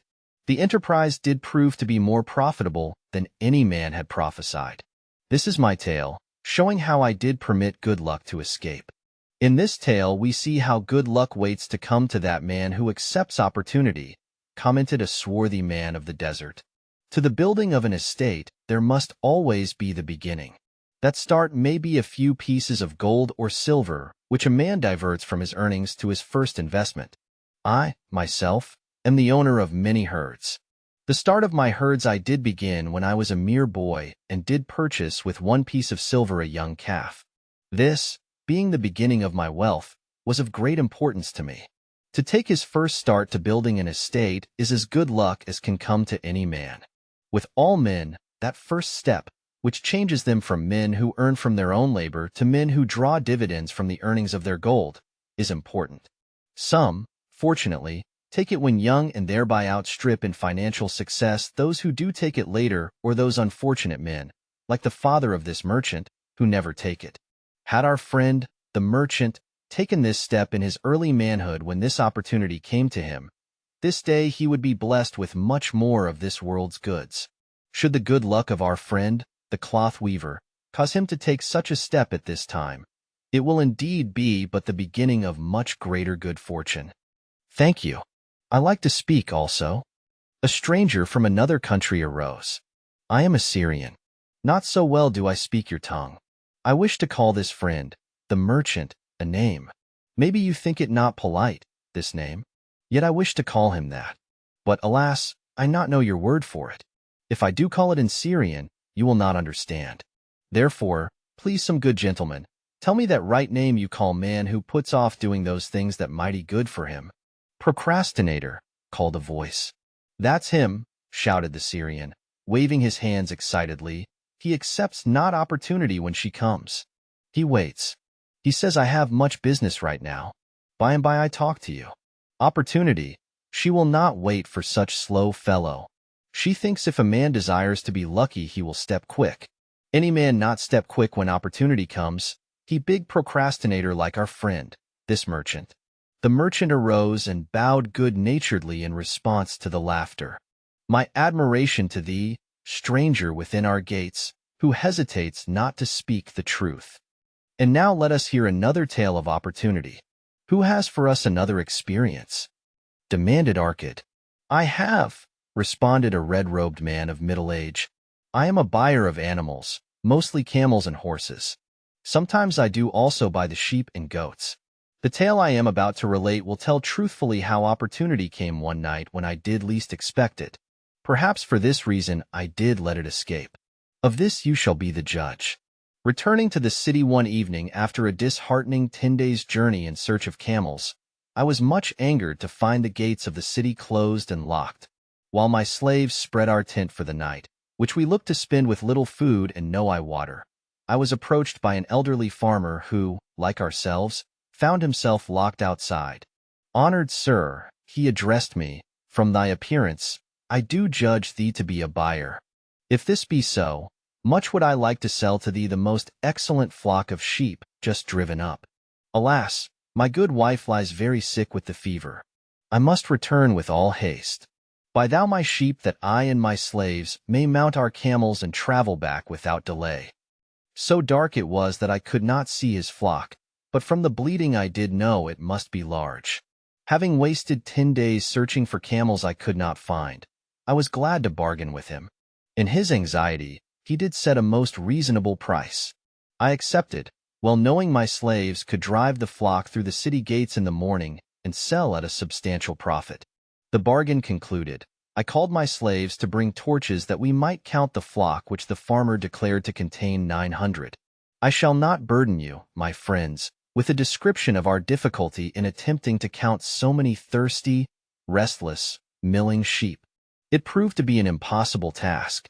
Therefore, I bluntly informed the farmer I would count them at daylight and pay him then. "Please, most honorable sir," he pleaded, "pay me but 2/3 of the price tonight, that I may be on my way. I will leave my most intelligent and educated slave to assist to make the count in the morning. He is trustworthy, and to him thou canst pay the balance." But I was stubborn and refused to make payment that night. Next morning, before I awoke, the city gates opened and 4 buyers rushed out in search of flocks. They were most eager and willing to pay high prices because the city was threatened with siege, and food was not plentiful. Nearly 3 times the price at which he had offered the flock to me did the old farmer receive for it. Thus was rare good luck allowed to escape? "Here is a tale most unusual," commented Arcad. "What wisdom doth it suggest?" "The wisdom of making a payment immediately when we are convinced our bargain is wise," suggested a venerable saddle-maker. "If the bargain be good, then dost thou need protection against thy own weaknesses as much as against any other man. We mortals are changeable. Alas, I must say more apt to change our minds when right than wrong. Wrong, we are stubborn indeed. Right, we are prone to vacillate and let opportunity escape. My first judgment is my best. Yet always have I found it difficult to compel myself to proceed with a good bargain when made. Therefore, as a protection against my own weaknesses, I do make a prompt deposit thereon. This doth save me from later regrets for the good luck that should have been mine. Thank you. Again I like to speak." The Syrian was upon his feet once more. These tales much alike. Each time opportunity fly away for same reason. Each time she come to procrastinator, bringing good plan. Each time they hesitate, not say, right now best time, I do it quick. How can men succeed that way? "Wise are thy words, my friend," responded the buyer. Good luck fled from procrastination in both these tales. Yet, this is not unusual. The spirit of procrastination is within all men. We desire riches, yet, how often when opportunity doth appear before us, that spirit of procrastination from within doth urge various delays in our acceptance. In listening to it we do become our own worst enemies. In my younger days, I did not know it by this long word our friend from Syria doth enjoy.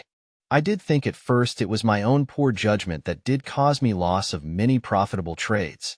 Later, I did credit it to my stubborn disposition. At last, I did recognize it for what it was, a habit of needless delaying where action was required, action prompt and decisive.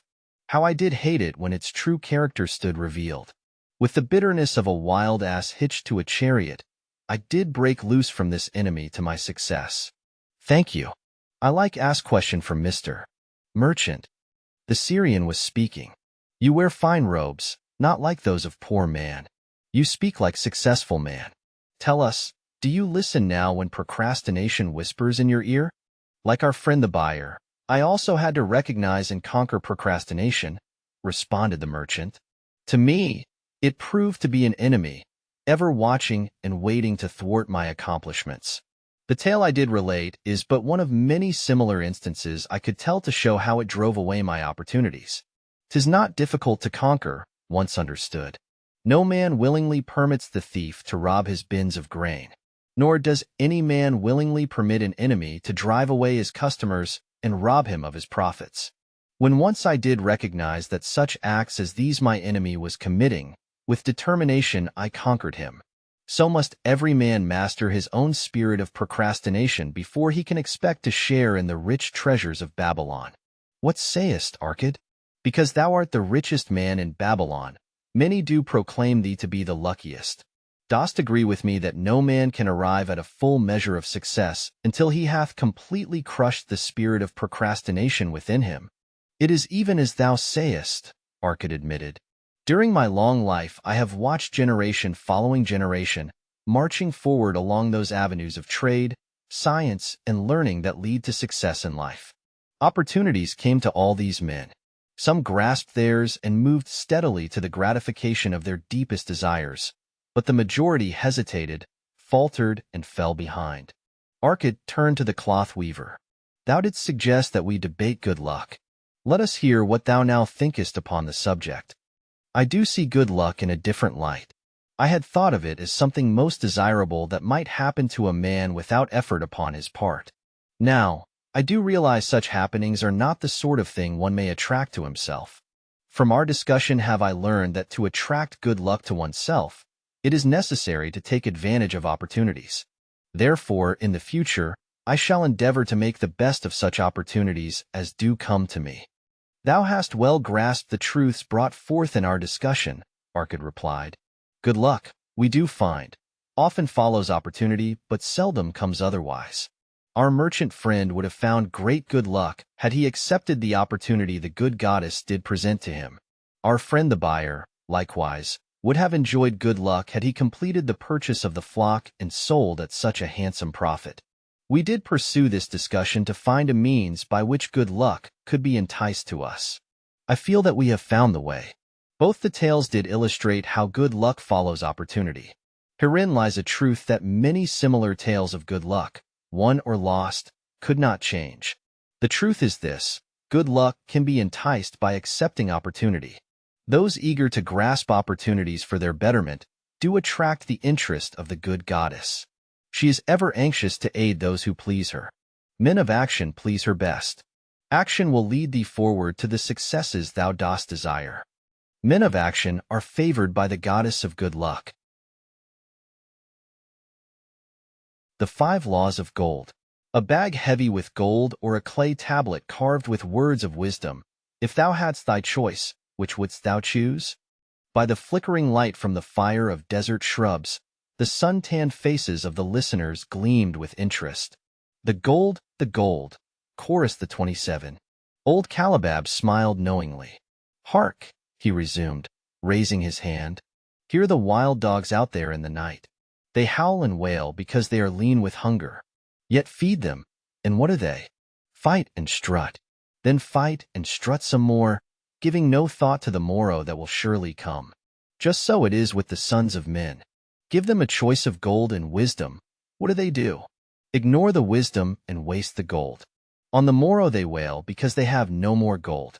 Gold is reserved for those who know its laws and abide by them. Calabab drew his white robe close about his lean legs, for a cool night wind was blowing. Because thou hast served me faithfully upon our long journey, because thou cared well for my camels, because thou toiled uncomplainingly across the hot sands of the desert, because thou fought bravely the robbers that sought to despoil my merchandise, I will tell thee this night the tale of the 5 Laws of Gold, such a tale as thou never hast heard before. Hark ye, with deep attention to the words I speak, for if you grasp their meaning and heed them, in the days that come thou shalt have much gold. He paused impressively. Above in a canopy of blue, the stars shone brightly in the crystal-clear skies of Babylonia. Behind the group loomed their faded tents tightly staked against possible desert storms. Beside the tents were neatly stacked bales of merchandise covered with skins. Nearby the camel herd sprawled in the sand, some chewing their cuds contentedly, others snoring in hoarse discord. "Thou hast told us many good tales, Calabab," spoke up the chief packer. "We look to thy wisdom to guide us upon the morrow, when our service with thee shall be at an end. I have but told thee of my adventures in strange and distant lands, but this night I shall tell thee of the wisdom of Arkad, the wise rich man." "Much have we heard of him," acknowledged the chief packer, "for he was the richest man that ever lived in Babylon. The richest man he was, and that because he was wise in the ways of gold, even as no man had ever been before him. This night shall I tell you of his great wisdom, as it was told to me by Nomacer, his son, many years ago in Nineveh, when I was but a lad. My master and myself had tarried long into the night in the palace of Nomacer. I had helped my master bring great bundles of fine rugs, each one to be tried by Nomacer until his choice of colors was satisfied.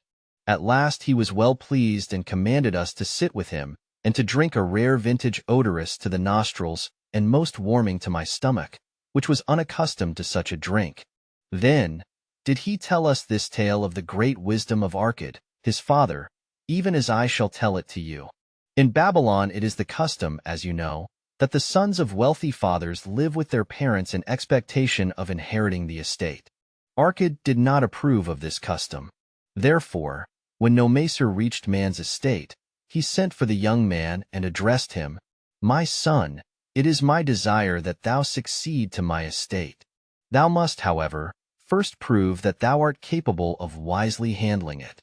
Therefore, I wish that thou go out into the world and show thy ability both to acquire gold and to make thyself respected among men. To start thee well, I will give thee two things of which I, myself, was denied when I started as a poor youth to build up a fortune. First, I give thee this bag of gold. If thou use it wisely, it will be the basis of thy future success. Second, I give thee this clay tablet upon which is carved the 5 laws of gold. If thou dost but interpret them in thy own acts, they shall bring thee competence and security. 10 years from this day, come thou back to the house of thy father, and give account of thyself. If thou prove worthy, I will then make thee the heir to my estate. Otherwise, I will give it to the priests that they may barter for my soul the land consideration of the gods." So Nomacer went forth to make his own way, taking his bag of gold, the clay tablet carefully wrapped in silken cloth, his slave and the horses upon which they rode. The 10 years passed, and Nomacer, as he had agreed, returned to the house of his father, who provided a great feast in his honor, to which he invited many friends and relatives. After the feast was over, the father and mother mounted their throne-like seats at one side of the great hall, and Nomacer stood before them to give an account of himself as he had promised his father. It was evening. The room was hazy with smoke from the wicks of the oil lamps that but dimly lighted it. Slaves in white woven jackets and tunics fanned the humid air rhythmically with long-stemmed palm leaves. A stately dignity colored the scene. The wife of Nomacer and his 2 young sons, with friends and other members of the family, sat upon rugs behind him, eager listeners. "My father," he began deferentially, "I bow before thy wisdom. 10 years ago, when I stood at the gates of manhood, thou bade me go forth and become a man among men, instead of remaining a vassal to thy fortune. Thou gave me liberally of thy gold. Thou gave me liberally of thy wisdom. Of the gold, alas, I must admit of a disastrous handling. It fled, indeed, from my inexperienced hands, even as a wild hare flees at the first opportunity from the youth who captures it." The father smiled indulgently. "Continue, my son. Thy tale interests me in all its details. I decided to go to Nineveh, as it was a growing city, believing that I might find there opportunities. I joined a caravan and among its members made numerous friends. Two well-spoken men who had a most beautiful white horse as fleet as the wind were among these. As we journeyed, they told me in confidence that in Nineveh was a wealthy man who owned a horse so swift that it had never been beaten. Its owner believed that no horse living could run with greater speed. Therefore, would he wager any sum however large that his horse could outspeed any horse in all Babylonia. Compared to their horse, so my friends said, it was but a lumbering ass that could be beaten with ease. They offered, as a great favor, to permit me to join them in a wager. I was quite carried away with the plan. Our horse was badly beaten, and I lost much of my gold. The father laughed. Later, I discovered that this was a deceitful plan of these men, and they constantly journeyed with caravans seeking victims. You see, the man in Nineveh was their partner and shared with them the bets he won. This shrewd deceit taught me my first lesson in looking out for myself. I was soon to learn another, equally bitter. In the caravan was another young man with whom I became quite friendly. He was the son of wealthy parents and, like myself, journeying to Nineveh to find a suitable location. Not long after our arrival, he told me that a merchant had died and his shop with its rich merchandise and patronage could be secured at a paltry price. Saying that we would be equal partners, but first he must return to Babylon to secure his gold, he prevailed upon me to purchase the stock with my gold, agreeing that his would be used later to carry on our venture. He long delayed the trip to Babylon, proving in the meantime to be an unwise buyer and a foolish spender. I finally put him out, but not before the business had deteriorated to where we had only unsaleable goods and no gold to buy other goods. I sacrificed what was left to an Israelite for a pitiful sum. Soon there followed, I tell you, my father, bitter days. I sought employment and found it not, for I was without trade or training that would enable me to earn. I sold my horses. I sold my slave. I sold my extra robes that I might have food and a place to sleep, but each day grim want crouched closer. But in those bitter days, I remembered thy confidence in me, my father. Thou hadst sent me forth to become a man, and this I was determined to accomplish. The mother buried her face and wept softly. At this time, I bethought me of the table thou had given to me upon which thou had carved the 5 laws of gold. Thereupon, I read most carefully thy words of wisdom, and realized that had I but sought wisdom first, my gold would not have been lost to me. I learned by heart each law and determined that, when once more the goddess of good fortune smiled upon me, I would be guided by the wisdom of age and not by the inexperience of youth. For the benefit of you who are seated here this night, I will read the wisdom of my father as engraved upon the clay tablet which he gave to me 10 years ago. The 5 laws of gold. 1. Gold cometh gladly and in increasing quantity to any man who will put by not less than 1/10 of his earnings to create an estate for his future and that of his family. 2. Gold laboureth diligently and contentedly for the wise owner who finds for it profitable employment, multiplying even as the flocks of the field. 3. Gold clingeth to the protection of the cautious owner, who invests it under the advice of men wise in its handling. 4. Gold slippeth away from the man who invests it in businesses or purposes with which he is not familiar, or which are not approved by those skilled in its keep. 5.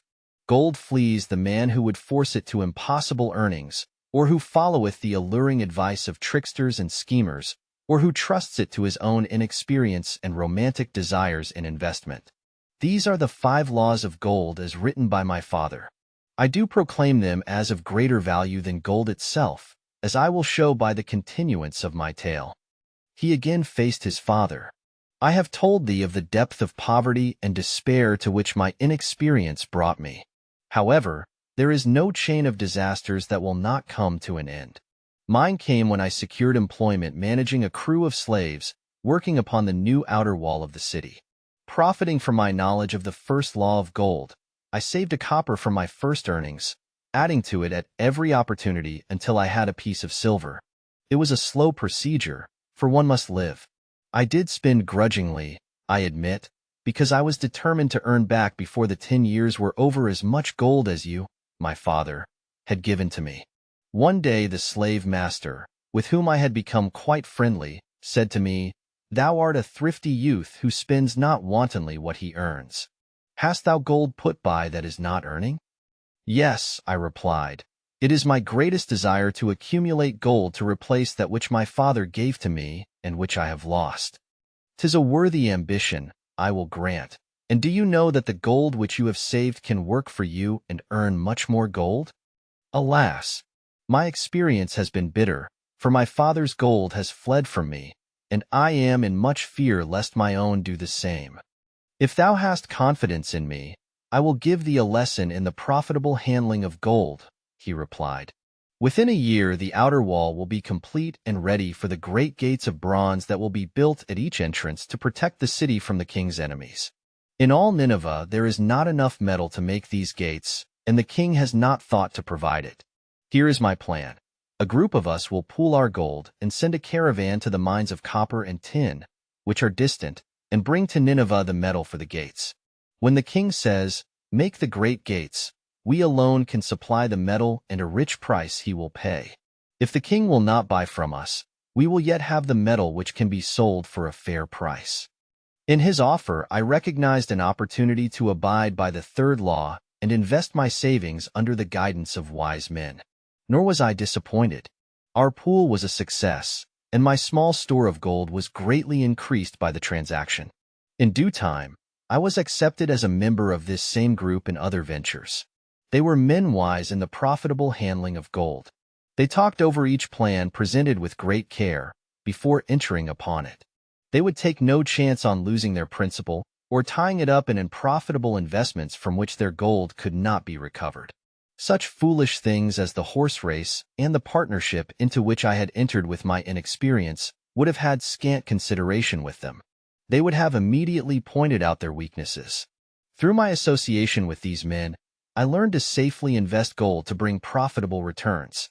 As the years went on, my treasure increased more and more rapidly. I not only made back as much as I lost, but much more. Through my misfortunes, my trials, and my success, I have tested time and again the wisdom of the 5 laws of gold, my father, and have proven them true in every test. To him who is without knowledge of the 5 laws, gold comes not often and goeth away quickly.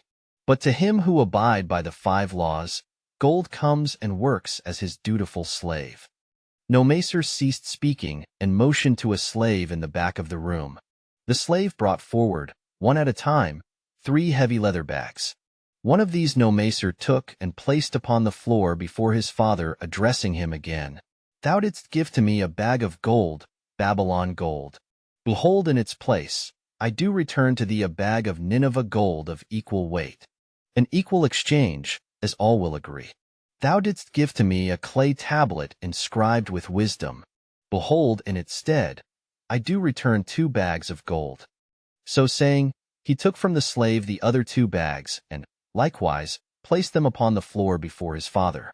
This I do to prove to thee, my father, of how much greater value I consider thy wisdom than thy gold. Yet, who can measure in bags of gold the value of wisdom?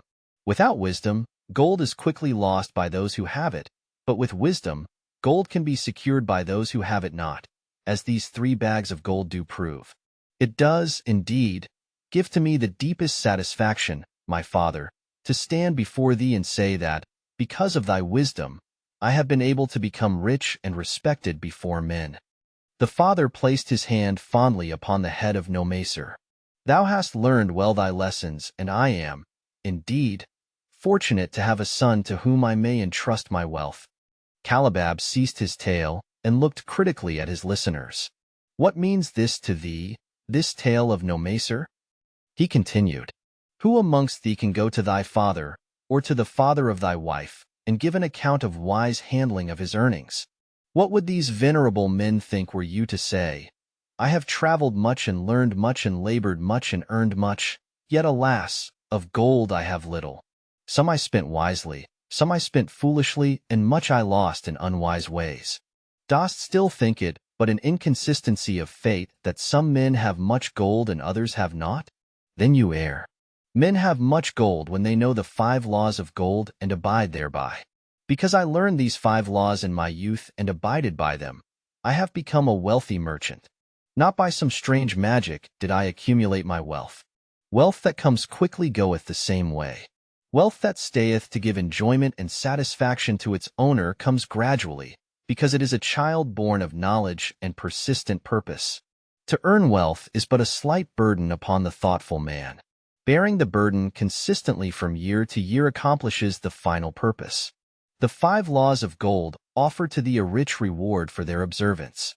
Each of these 5 laws is rich with meaning, and lest thou overlook this in the briefness of my tale, I will now repeat them. I do know them each by heart because in my youth I could see their value and would not be content until I knew them word for word. The first law of gold. Gold cometh gladly and in increasing quantity to any man who will put by not less than 1/10 of his earnings to create an estate for his future and that of his family. Any man who will put by 1/10 of his earnings consistently and invest it wisely will surely create a valuable estate that will provide an income for him in the future and further guarantee safety for his family in case the gods call him to the world of darkness. This law always saith that gold cometh gladly to such a man. I can truly certify this in my own life. The more gold I accumulate, the more readily it comes to me and in increased quantities. The gold which I save earns more, even as yours will, and its earnings earn more. And this is the working out of the first law. The second law of gold. Gold laboureth diligently and contentedly for the wise owner who finds for it profitable employment, multiplying even as the flocks of the field. Gold, indeed, is a willing worker. It is ever eager to multiply when opportunity presents itself. To every man who hath a store of gold set by, opportunity comes for its most profitable use. As the years pass, it multiplies itself in surprising fashion. The third law of gold. Gold clingeth to the protection of the cautious owner, who invests it under the advice of men wise in its handling. Gold, indeed, clingeth to the cautious owner, even as it flees the careless owner.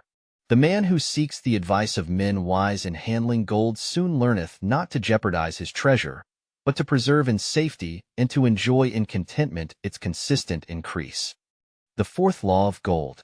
Gold slippeth away from the man who invests it in businesses or purposes with which he is not familiar, or which are not approved by those skilled in its keep. To the man who hath gold, yet is not skilled in its handling, many uses for it appear most profitable. Too often these are fraught with danger of loss, and if properly analyzed by wise men, show small possibility of profit. Therefore, the inexperienced owner of gold who trusts to his own judgment and invests it in business or purposes with which he is not familiar, too often finds his judgment imperfect, and pays with his treasure for his inexperience. Wise, indeed, is he who investeth his treasures under the advice of men skilled in the ways of gold. The fifth law of gold. Gold flees the man who would force it to impossible earnings, or who followeth the alluring advice of tricksters and schemers, or who trusts it to his own inexperience and romantic desires in investment. Fanciful propositions that thrill like adventure tales always come to the new owner of gold. These appear to endow his treasure with magic powers that will enable it to make impossible earnings. Yet heed ye the wise men, for verily they know the risks that lurk behind every plan to make great wealth suddenly. Forget not the rich men of Nineveh who would take no chance of losing their principal or tying it up in unprofitable investments. This ends my tale of the 5 laws of gold. In telling it to thee, I have told the secrets of my own success. Yet, they are not secrets but truths which every man must first learn and then follow who wishes to step out of the multitude that, like you wild dogs, must worry each day for food to eat. Tomorrow, we enter Babylon. Look, see the fire that burns eternal above the temple of Bel. We are already in sight of the golden city. Tomorrow, each of thee shall have gold, the gold thou hast so well earned by thy faithful services. 10 years from this night, what can you tell about this gold? If there be men among you, who, like Nomacer, will use a portion of their gold to start for themselves an estate, and be thenceforth wisely guided by the wisdom of Arkad, 10 years from now, 'tis a safe wager, like the son of Arkad, they will be rich and respected among men. Our wise acts accompany us through life to please us and to help us. Just as surely, our unwise acts follow us to plague and torment us. Alas, they cannot be forgotten. In the front rank of the torments that do follow us are the memories of the things we should have done, of the opportunities which came to us and we took not. Rich are the treasures of Babylon, so rich no man can count their value in pieces of gold. Each year, they grow richer and more valuable. Like the treasures of every land, they are a rich reward awaiting those men of purpose who determine to secure their just share. In the strength of thine own desires is a magic power. Guide this power with thy knowledge of the 5 laws of gold, and thou shalt share the treasures of Babylon. The Gold Lender of Babylon. 50 pieces of gold. Never before had Rodden, the spearmaker of old Babylon, carried so much gold in his leather wallet. Happily down the king's highway from the palace of his most liberal majesty he strode. Cheerfully the gold clinked as the wallet at his belt swayed with each step, the sweetest music he had ever heard. 50 pieces of gold. All his. He could hardly realize his good fortune. What power in those clinking discs! They could purchase anything he wanted, a grand house, land, cattle, camels, horses, chariots, whatever he might desire. What use should he make of it?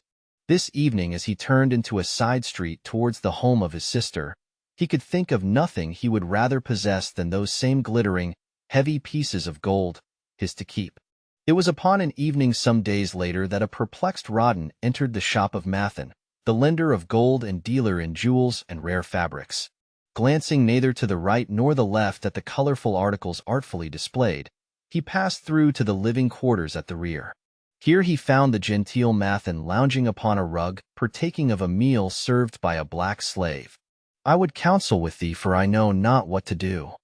Rodden stood stolidly, feet apart, hairy breast exposed by the gaping front of his leather jacket. Mathan's narrow, sallow face smiled a friendly greeting. "What indiscretions hast thou done that thou shouldst seek the lender of gold? Hast been unlucky at the gaming table? Or hath some plump dame entangled thee? For many years have I known thee, yet never hast thou sought me to aid thee in thy troubles." No, no. "Not such as that. Isaac Nogol. Instead I crave thy wise advice. Hear, what this man doth say. No one comes to the lender of gold for advice. My ears must play me false. They listen true. Can this be so? Rodden, the spearmaker, doth display more cunning than all the rest, for he comes to Mathan, not for gold, but for advice. Many men come to me for gold to pay for their follies, but as for advice, they want it not. Yet who is more able to advise than the lender of gold, to whom many men come in trouble? Thou shalt eat with me, Rodden, he continued. Thou shalt be my guest for the evening. Andal, he commanded of the black slave, draw up a rag for my friend, Rodden, the spearmaker, who comes for advice. He shall be mine honored guest. Bring to him much food, and get for him my largest cup. Choose well of the best wine, that he may have satisfaction in the drinking. Now, tell me what troubles thee. It is the king's gift tea. The king's gift? The king did make thee a gift, and it gives thee trouble? What manner of gift? Because he was much pleased with the design I did submit to him for a new point on the spears of the royal guard, he did present me with 50 pieces of gold, and now I am much perplexed. I am beseeched each hour the sun doth travel across the sky by those who would share it with me. That is natural. More men want gold than have it, and would wish one who comes by it easily to divide. But can you not say no? Is thy will not as strong as thy fist? To many I can say no, yet sometimes it would be easier to say yes. Can one refuse to share with one's sister to whom he is deeply devoted? Surely, thy own sister would not wish to deprive thee of enjoying thy reward. But it is for the sake of Araman, her husband, whom she wishes to see a rich merchant. She does feel that he has never had a chance, and she beseeches me to loan to him this gold that he may become a prosperous merchant and repay me from his profits. My friend, resumed Mathan, 'tis a worthy subject thou bringest to discuss. Gold bringeth unto its possessor responsibility and a changed position with his fellow men. It bringeth fear lest he lose it, or it be tricked away from him. It bringeth a feeling of power and ability to do good. Likewise, It bringeth opportunities whereby his very good intentions may bring him into difficulties. Didst ever hear of the farmer of Nineveh who could understand the language of animals? I wot not, for 'tis not the kind of tale men like to tell over the bronze caster's forge. I will tell it to thee, for thou shouldst know that to borrowing and lending there is more than the passing of gold from the hands of one to the hands of another. This farmer, who could understand what the animals said to each other, did linger in the farmyard each evening just to listen to their words. One evening he did hear the ox bemoaning to the ass the hardness of his lot. I do labor pulling the plow from morning until night. No matter how hot the day, or how tired my legs, or how the bough doth chafe my neck, still must I work. But you are a creature of leisure. You are trapped with a colorful blanket and do nothing more than carry our master about where he wishes to go. When he goes nowhere you do rest and eat the green grass all the day. Now the ass, in spite of his vicious heels, was a goodly fellow and sympathized with the ox. My good friend, he replied, you do work very hard and I would help ease your lot. Therefore, will I tell you how you may have a day of rest. In the morning when the slave comes to fetch you to the plow, lie upon the ground and bellow much that he may say you are sick and cannot work. So the ox took the advice of the ass, and the next morning the slave returned to the farmer and told him the ox was sick and could not pull the plow. Then, said the farmer, hitch the ass to the plow, for the plowing must go on. All that day the ass, who had only intended to help his friend, found himself compelled to do the ox's task. When night came and he was released from the plow, his heart was bitter, and his legs were weary, and his neck was sore where the bough had chafed it. The farmer lingered in the barnyard to listen. The ox began first. You are my good friend. Because of your wise advice, I have enjoyed a day of rest. And I, retorted the ass, am like many another simple-hearted, one who starts to help a friend and ends up by doing his task for him. Hereafter you draw your own plow. For I did hear the master tell the slave to send for the butcher were you sick again. I wish he would, for you are a lazy fellow. Thereafter they spoke to each other no more. This ended their friendship. Canst thou tell the moral to this tale, Rawdon? 'Tis a good tale, responded Rawdon, but I see not the moral. I thought not that you would. But it is there, and simple too. Just this, if you desire to help thy friend, do so in a way that will not bring thy friend's burdens upon thyself. I had not thought of that. It is a wise moral. I wish not to assume the burdens of my sister's husband. But tell me, you lend to many. Do not the borrowers repay? Mathins smiled the smile of one whose soul is rich with much experience. Could a loan be well made if the borrower cannot repay? Must not the lender be wise and judge carefully whether his gold can perform a useful purpose to the borrower and return to him once more, or whether it will be wasted by one unable to use it wisely and leave him without his treasure, and leave the borrower with a debt he cannot repay? I will show to thee the tokens in my token chest, and let them tell thee some of their stories. Into the room he brought a chest as long as his arm, covered with red pigskin and ornamented with bronze designs. He placed it upon the floor and squatted before it, both hands upon the lid. From each person to whom I lend, I do exact a token for my token chest, to remain there until the loan is repaid. When they repay I give back, but if they never repay it will always remind me of one who was not faithful to my confidence. The safest loans, my token box tells me, are to those whose possessions are of more value than the one they desire. They own lands, or jewels, or camels, or other things which could be sold to repay the loan. Some of the tokens given to me are jewels of more value than the loan. Others are promises that if the loan be not repaid as agreed, they will deliver to me certain property settlement. On loans like those I am assured that my gold will be returned with the rental thereon, for the loan is based on property. In another class are those who have the capacity to earn. They are such as you, who labor or serve and are paid.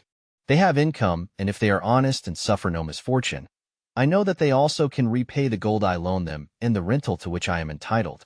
Such loans are based on human effort. Others are those who have neither property nor assured earning capacity. Life is hard, and there will always be some who cannot adjust themselves to it. Alas for the loans I make them, even though they be no larger than a pence. My token box may censure me in the years to come unless they be guaranteed by good friends of the borrower who know him honorable. Mathen released the clasp and opened the lid.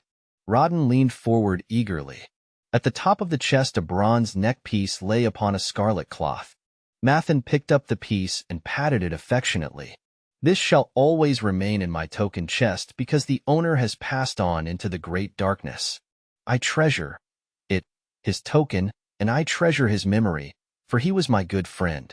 We traded together with much success until out of the east he brought a woman to wed, beautiful, but not like our women. A dazzling creature. He spent his gold lavishly to gratify her desires. He came to me in distress when his gold was gone. I counseled with him. I told him I would help him to once more master his own affairs. He swore by the sign of the great bull that he would. But it was not to be. In a quarrel she thrust a knife into the heart he dared her to pierce. And she? Questioned Rodden. Yes, of course, this was hers. He picked up the scarlet cloth.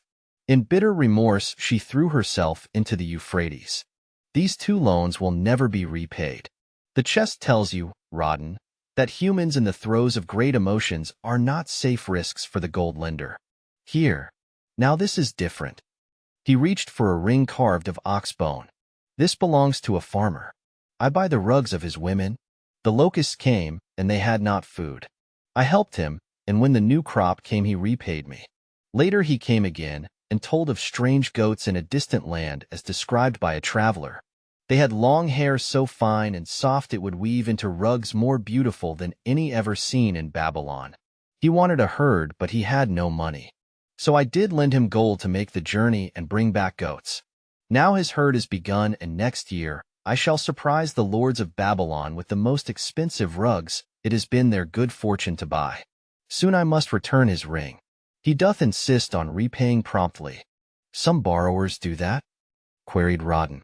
If they borrow for purposes that bring money back to them, I find it so. But if they borrow because of their indiscretions, I warn thee to be cautious if thou wouldst ever have thy gold back in hand again. Tell me about this, requested Rodden, picking up a heavy gold bracelet inset with jewels in rare designs. The women do appeal to my good friend, bantered Mathen. I am still much younger than you, retorted Rodden. I grant that, but this time thou doth suspicion romance where it is not. The owner of this is fat and wrinkled and doth talk so much and say so little she drives me mad. Once they had much money and were good customers, but ill times came upon them. She has a son of whom she would make a merchant. So she came to me and borrowed gold that he might become a partner of a caravan owner who travels with his camels bartering in one city what he buys in another. This man proved a rascal, for he left the poor boy in a distant city without money and without friends, pulling out early while the youth slept. Perhaps when this youth has grown to manhood, he will repay. Until then I get no rental for the loan, only much talk. But I do admit the jewels are worthy of the loan. Did this lady ask thy advice as to the wisdom of the loan? Quite otherwise. She had pictured to herself this son of hers as a wealthy and powerful man of Babylon. To suggest the contrary was to infuriate her. A fair rebuke I had. I knew the risk for this inexperienced boy, but as she offered security I could not refuse her. This, continued Mathen, waving a bit of pack rope tied into a knot, belongs to Nebader, the camel trader. When he would buy a herd larger than his funds, he brings to me this knot, and I lend to him according to his needs. He is a wise trader. I have confidence in his good judgment and can lend him freely. Many other merchants of Babylon have my confidence because of their honorable behavior. Their tokens come and go frequently in my token box. Good merchants are an asset to our city, and it profits me to aid them to keep trade moving that Babylon be prosperous. Mathen picked out a beetle carved in turquoise and tossed it contemptuously on the floor. A bug from Egypt. The lad who owns this does not care whether I ever receive back my gold. When I reproach him, he replies, "How can I repay when ill fate pursues me? You have plenty more. What can I do?" The token is his father's, a worthy man of small means who did pledge his land and herd to back his son's enterprises. The youth found success at first, and then was overzealous to gain great wealth. His knowledge was immature. His enterprises collapsed. Youth is ambitious. Youth would take shortcuts to wealth and the desirable things for which it stands. To secure wealth quickly, youth often borrows unwisely. Youth, never having had experience, cannot realize that hopeless debt is like a deep pit into which one may descend quickly and where one may struggle vainly for many days. It is a pit of sorrow and regrets where the brightness of the sun is overcast and night is made unhappy by restless sleeping. Yet, I do not discourage borrowing gold. I encourage it. I recommend it if it be for a wise purpose. I myself made my first real success as a merchant with borrowed gold. Yet, what should the lender do in such a case? The youth is in despair and accomplishes nothing. He is discouraged. He makes no effort to repay. My heart turns against depriving the father of his land and cattle. You tell me much that I am interested to hear, ventured Rawdon, but I hear no answer to my question. Should I lend my 50 pieces of gold to my sister's husband? They mean much to me. Thy sister is a sterling woman whom I do much esteem. Should her husband come to me and ask to borrow 50 pieces of gold, I should ask him for what purpose he would use it.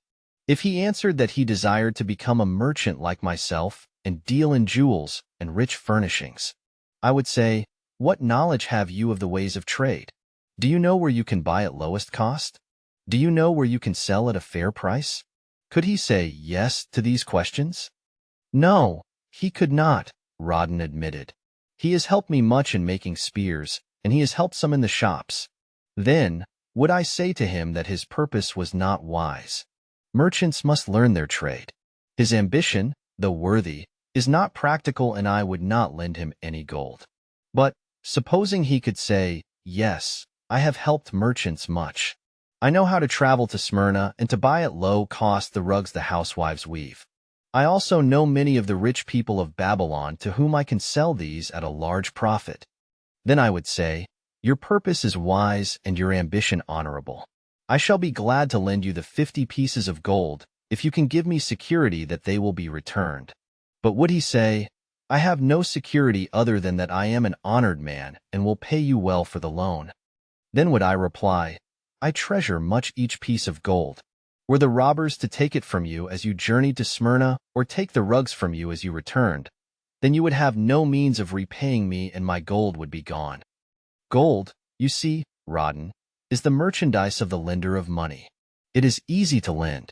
If it is lent unwisely, then it is difficult to get back.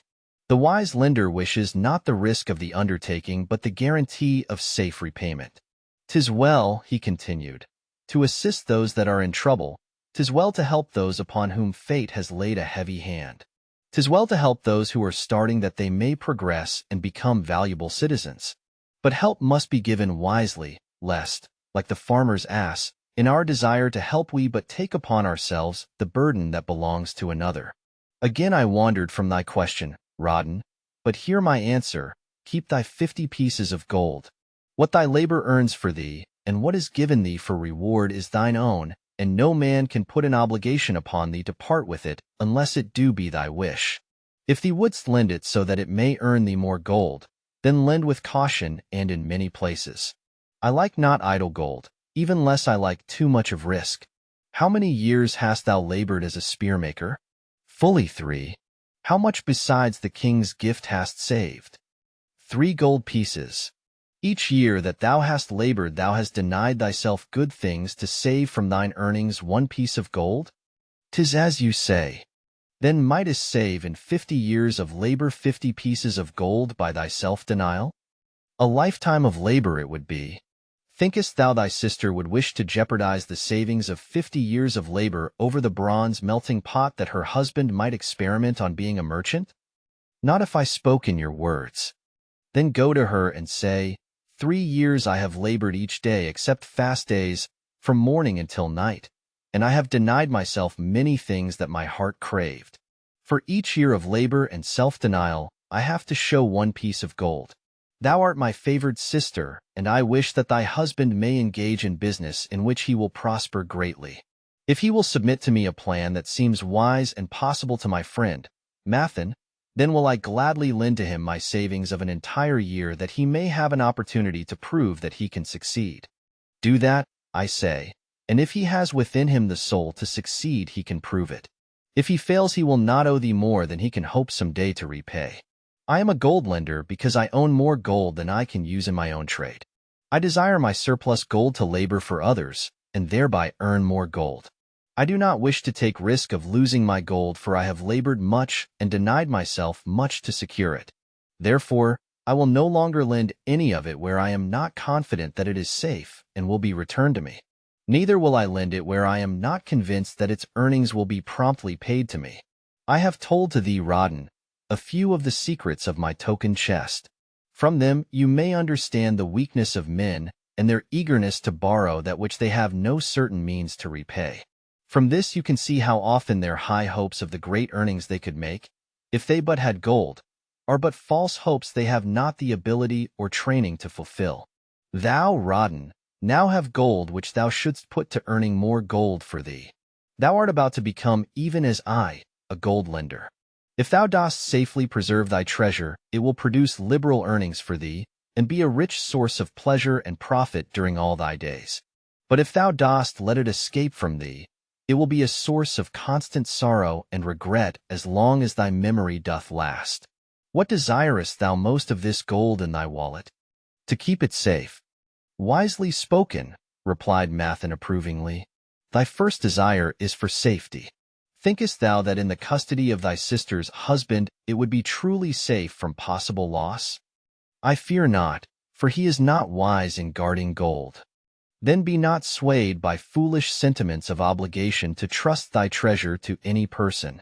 If thou wouldst help thy family or thy friends, find other ways than risking the loss of thy treasure. Forget not that gold slippeth away in unexpected ways from those unskilled in guarding it. As well waste thy treasure in extravagance, as let others lose it for thee. What next after safety dost desire of this treasure of thine? That it earn more gold. Again thou speakest with wisdom. It should be made to earn and grow larger. Gold wisely lent may even double itself with its earnings before a man like you groweth old. If you risk losing it, you risk losing all that it would earn as well. Therefore, be not swayed by the fantastic plans of impractical men who think they see ways to force thy gold to make earnings unusually large. Such plans are the creations of dreamers unskilled in the safe and dependable laws of trade. Be conservative in what thou expect it to earn, that thou mayest keep and enjoy thy treasure. To hire it out with a promise of usurious returns is to invite loss. Seek to associate thyself with men and enterprises whose success is established, that thy treasure may earn liberally under their skillful use, and be guarded safely by their wisdom and experience. Thus mayest thou avoid the misfortunes that follow most of the sons of men to whom the gods see fit to entrust gold. When Rodden would thank him for his wise advice, he would not listen, saying, The king's gift shall teach thee much wisdom. If wouldst keep thy 50 pieces of gold, thou must be discreet indeed. Many uses will tempt thee. Much advice will be spoken to thee. Numerous opportunities to make large profits will be offered thee. The stories from my token box should warn thee, before thou let any piece of gold leave thy pouch, to be sure that thou hast a safe way to pull it back again. Should my further advice appeal to thee, return again. It is gladly given. Ere thou goest, read this which I have carved beneath the lid of my token box. It applies equally to the borrower and the lender. Better a little caution than a great regret. The walls of Babylon. Old Banzer, grim warrior of another day, stood guard at the passageway leading to the top of the ancient walls of Babylon. Up above, valiant defenders were battling to hold the walls. Upon them depended the future existence of this great city with its hundreds of thousands of citizens. Over the walls came the roar of the attacking armies, the yelling of many men, the trampling of thousands of horses, the deafening boom of the battering rams pounding the bronzed gates. In the street behind the gate lounged the spearmen, waiting to defend the entrance should the gates give way. They were but few for the task. The main armies of Babylon were with their king, far away in the east on the great expedition against the Elamites. No attack upon the city having been anticipated during their absence, the defending forces were small. Unexpectedly, from the north, bore down the mighty armies of the Assyrians. And now the walls must hold or Babylon was doomed. About Banzer were great crowds of citizens, white-faced and terrified, eagerly seeking news of the battle. With hushed awe they viewed the stream of wounded and dead being carried or led out of the passageway. Here was the crucial point of attack. After 3 days of circling about the city, the enemy had suddenly thrown his great strength against this section and this gate. The defenders from the top of the wall fought off the climbing platforms and the scaling ladders of the attackers with arrows, burning oil and, if any reached the top, spears. Against the defenders, thousands of the enemy's archers poured a deadly barrage of arrows. Old Banzer had the vantage point for news. He was closest to the conflict and first to hear of each fresh repulse of the frenzied attackers. An elderly merchant crowded close to him, his palsied hands quivering. Tell me, he pleaded. They cannot get in. My sons are with the good king. There is no one to protect my old wife. My goods, they will steal all. My food, they will leave nothing. We are old, too old to defend ourselves, too old for slaves. We shall starve. Michel dit. Tell me they cannot get in. Calm thyself, good merchant, the guard responded. The walls of Babylon are strong. Go back to the bazaar and tell your wife that the walls will protect you and all of your possessions as safely as they protect the rich treasures of the king. Keep close to the walls, lest the arrows flying over strike you. A woman with a babe in arms took the old man's place as he withdrew. Sergeant, what news from the top? Tell me truly that I may reassure my poor husband. He lies with fever from his terrible wounds, yet insists upon his armor and his spear to protect me, who am with child. Terrible, he says, will be the vengeful lust of our enemies should they break in. Be thou of good heart, thou mother that is and is again to be. The walls of Babylon will protect you and your babes. They are high and strong. Hear ye not the yells of our valiant defenders as they empty the cauldrons of burning oil upon the ladder scalers? Yes, that do I hear, and also the roar of the battering rams that do hammer at our gates. Back to thy husband. Tell him the gates are strong and withstand the rams. Also that the scalers climb the walls, but to receive the waiting spear thrust. Watch thy way and hasten behind you buildings. Banzer stepped aside to clear the passage for heavily armed reinforcements. As, with clanking bronze shields and heavy tread, they tramped by, a small girl plucked at his girdle. Tell me please, soldier, are we safe? She pleaded. I hear the awful noises. I see the men all bleeding. I am so frightened.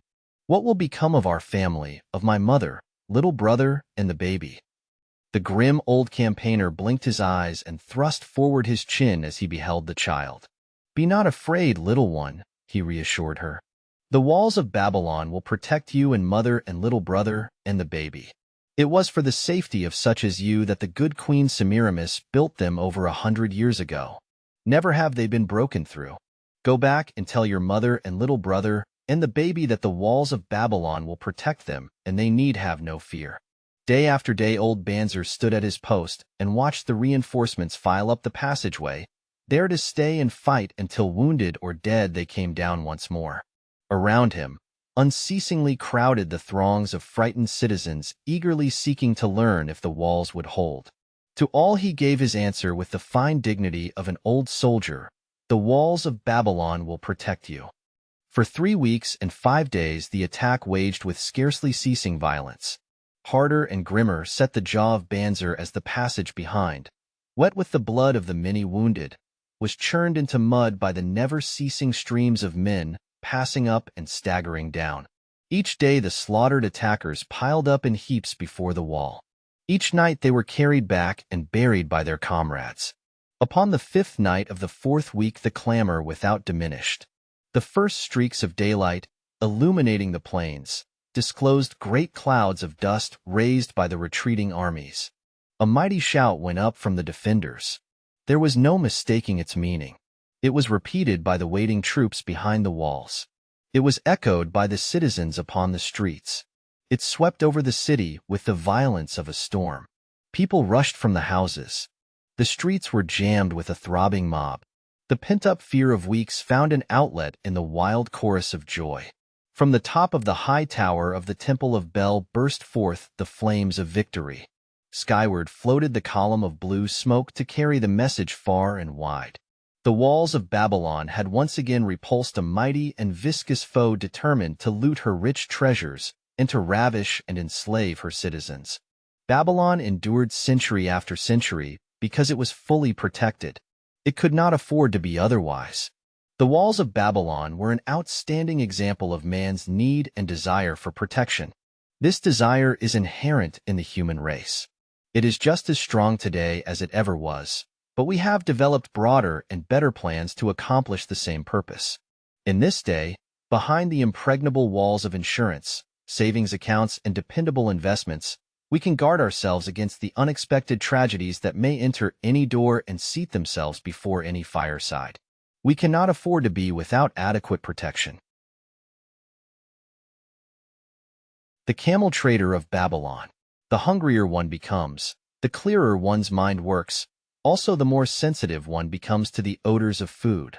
Tarkad, the son of Azure, certainly thought so. For 2 whole days he had tasted no food except 2 small figs purloined from over the wall of a garden. Not another could he grab before the angry woman rushed forth and chased him down the street. Her shrill cries were still ringing in his ears as he walked through the marketplace. They helped him to retrain his restless fingers from snatching the tempting fruits from the baskets of the market women. Never before had he realized how much food was brought to the markets of Babylon and how good it smelled. Leaving the market, he walked across to the inn and paced back and forth in front of the eating house. Perhaps here he might meet someone he knew, someone from whom he could borrow a copper that would gain him a smile from the unfriendly keeper of the inn and, with it, a liberal helping. Without the copper he knew all too well how unwelcome he would be. In his abstraction, he unexpectedly found himself face to face with the one man he wished most to avoid, the tall, bony figure of Dabasir, the camel trader. Of all the friends and others from whom he had borrowed small sums, Dabasir made him feel the most uncomfortable because of his failure to keep his promises to repay promptly. Dabasir's face lighted up at the sight of him. "Ah, 'tis Tarkad, just the one I have been seeking, that he might repay the 2 pieces of copper which I lent him a moon ago, also the piece of silver which I lent to him before that. We are well met. I can make good use of the coins this very day. What say, boy? What say?" Tarkad stuttered, and his face flushed. He had naught in his empty stomach to nerve him to argue with the outspoken Dabasir. "I am sorry, very sorry," he mumbled weakly, "but this day I have neither the copper nor the silver with which I could repay." "Then get it," Dabasir insisted. "Surely thou canst get hold of a few coppers and a piece of silver to repay the generosity of an old friend of thy father who aided thee whence thou wast in need? 'Tis because ill fortune does pursue me that I cannot pay." "Ill fortune? Wouldst blame the gods for thine own weakness? Ill fortune pursues every man who thinks more of borrowing than of repaying. Come with me, boy, while I eat. I am hungry, and I would tell thee a tale." Tarkad flinched from the brutal frankness of Dabasir, but here at least was an invitation to enter the coveted doorway of the eating house. Dabasir pushed him to a far corner of the room where they seated themselves upon small rugs. When Kouskor, the proprietor, appeared smiling, Dabasir addressed him with his usual freedom. "Fat lizard of the desert, bring to me a leg of the goat, brown with much juice, and bread and all of the vegetables, for I am hungry and want much food. Do not forget my friend here. Bring to him a jug of water. Have it cooled, for the day is hot." Tarkad's heart sank. Must he sit here and drink water while he watched this man devour an entire goat leg? He said nothing. He thought of nothing he could say. Dabasir, however, knew no such thing as silence. Smiling and waving his hand good-naturedly to the other customers, all of whom knew him, he continued, "I did hear from a traveler, just returned from Orpha, of a certain rich man who has a piece of stone cut so thin that one can look through it. He put it in the window of his house to keep out the rains. It is yellow, so this traveler does relate, and he was permitted to look through it, and all the outside world looked strange, and not like it really is. What say you to that, Tarkad? Thinkest all the world could look to a man a different color from what it is?" "I dare say," responded the youth, much more interested in the fat leg of goat placed before Dabasir. "Well, I know it to be true, for I myself have seen the world all of a different color from what it really is, and the tale I am about to tell relates how I came to see it in its right color once more. "Dabasir will tell a tale," whispered a neighboring diner to his neighbor, and dragged his rug close. Other diners brought their food and crowded in a semicircle. They crunched noisily in the ears of Tarkad and brushed him with their meaty bones. He alone was without food.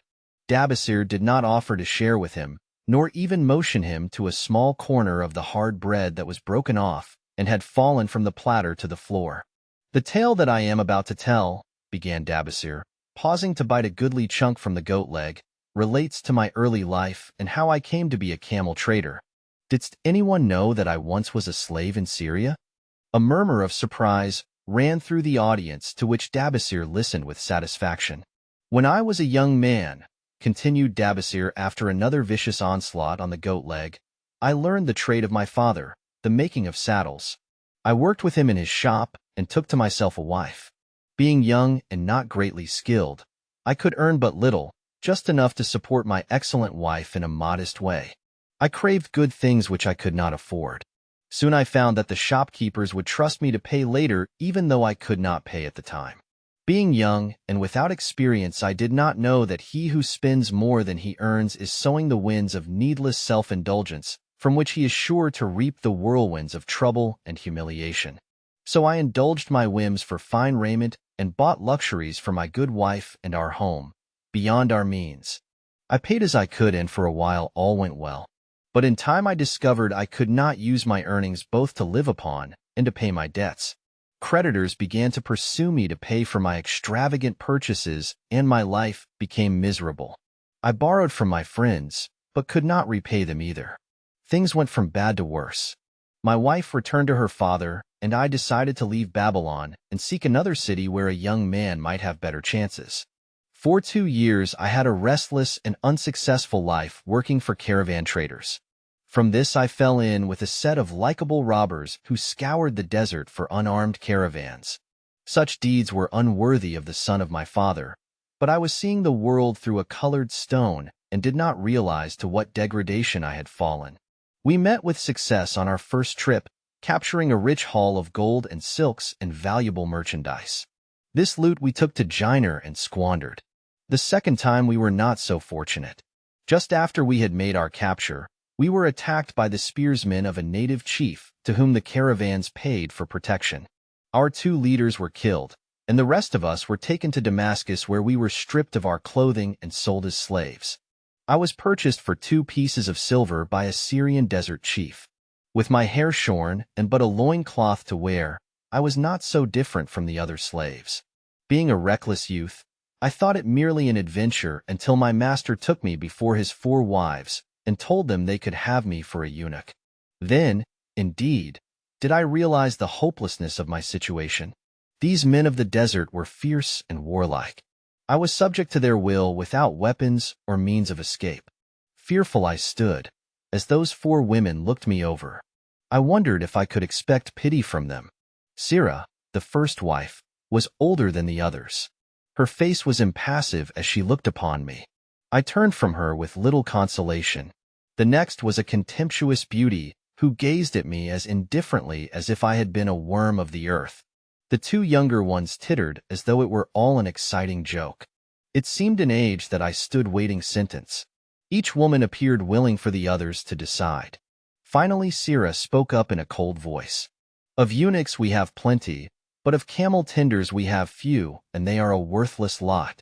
Even this day I would visit my mother, who is sick with the fever, and there is no slave I would trust to lead my camel. Ask this slave if he can lead a camel." My master thereupon questioned me, "What know you of camels?"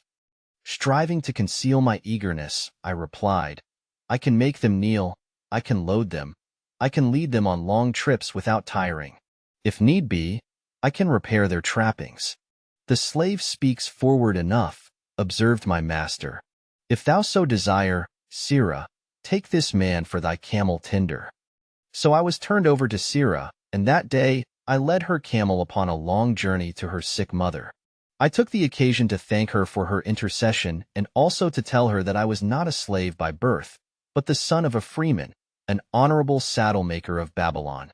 I also told her much of my story. Her comments were disconcerting to me, and I pondered much afterwards on what she said. How can you call yourself a free man when your weakness has brought you to this? If a man has in himself the soul of a slave, will he not become one no matter what his birth, even as water seeks its level? If a man has within him the soul of a free man, will he not become respected and honored in his own city in spite of his misfortune? For over a year I was a slave and lived with the slaves, but I could not become as one of them. One day Sirah asked me, in the eventime when the other slaves can mingle and enjoy the society of each other, why dost thou sit in thy tent alone? To which I responded, I am pondering what you have said to me. I wonder if I have the soul of a slave. I cannot join them, so I must sit apart. I, too, must sit apart, she confided. My dowry was large, and my lord married me because of it. Yet he does not desire me. What every woman longs for is to be desired. Because of this, and because I am barren and have neither son nor daughter, must I sit apart. Were I a man, I would rather die than be such a slave, but the conventions of our tribe make slaves of women. What think thou of me by this time? I asked her suddenly, have I the soul of a man, or have I the soul of a slave? Have you a desire to repay the just debts you owe in Babylon? She parried, yes, I have the desire, but I see no way. If thou contentedly let the years slip by and make no effort to repay, then thou hast but the contemptible soul of a slave. No man is otherwise who cannot respect himself, and no man can respect himself who does not repay honest debts. But what can I do who am a slave in Syria? Stay a slave in Syria, thou weakling. I am not a weakling, I denied hotly. Then prove it. How? Does not thy great king fight his enemies in every way he can and with every force he has? Thì that are the enemy. They ran thee out of Babylon. You left them alone, and they grew too strong for thee. Hadst fought them as a man, thou couldst have conquered them and been one honored among the townspeople. But thou had not the soul to fight them, and behold, thy pride hast gone down, until thou art a slave in Syria. Much I thought over her unkind accusations, and many defensive phrases I worded to prove myself not a slave at heart, but I was not to have the chance to use them. 3 days later the maid of Sirah took me to her mistress. My mother is again very sick, she said. Saddle the 2 best camels in my husband's herd. Tie on waterskins and saddlebags for a long journey. The maid will give thee food at the kitchen tent. I packed the camels, wondering much at the quantity of provisions the maid provided, for the mother dwelt less than a day's journey away. The maid rode the rear camel which followed, and I led the camel of my mistress. When we reached her mother's house it was just dark. Sirah dismissed the maid and said to me, Dabasir, hast thou the soul of a free man or the soul of a slave? The soul of a free man, I insisted. Now is thy chance to prove it. Thy master hath imbibed deeply, and his chiefs are in a stupor. Take then these camels, and make thy escape. Here in this bag is raiment of thy master's to disguise thee. I will say thou stole the camels and ran away while I visited my sick mother. Thou hast the soul of a queen, I told her. Much do I wish that I might lead thee to happiness. Happiness, she responded, awaits not the runaway wife who seeks it in far lands among strange people. Go thy own way, and may the gods of the desert protect thee, for the way is far and barren of food or water. I needed no further urging, but thanked her warmly and was away into the night. I knew not this strange country, and had only a dim idea of the direction in which lay Babylon, but struck out bravely across the desert toward the hills. 1 camel I rode, and the other I led. All that night I traveled, and all the next day, urged on by the knowledge of the terrible fate that was meted out to slaves who stole their master's property and tried to escape. Late that afternoon, I reached a rough country as uninhabitable as the desert. The sharp rocks bruised the feet of my faithful camels, and soon they were picking their way slowly and painfully along. I met neither man nor beast, and could well understand why they shunned this inhospitable land. It was such a journey from then on as few men lived to tell of. Day after day we plodded along. Food and water gave out. The heat of the sun was merciless.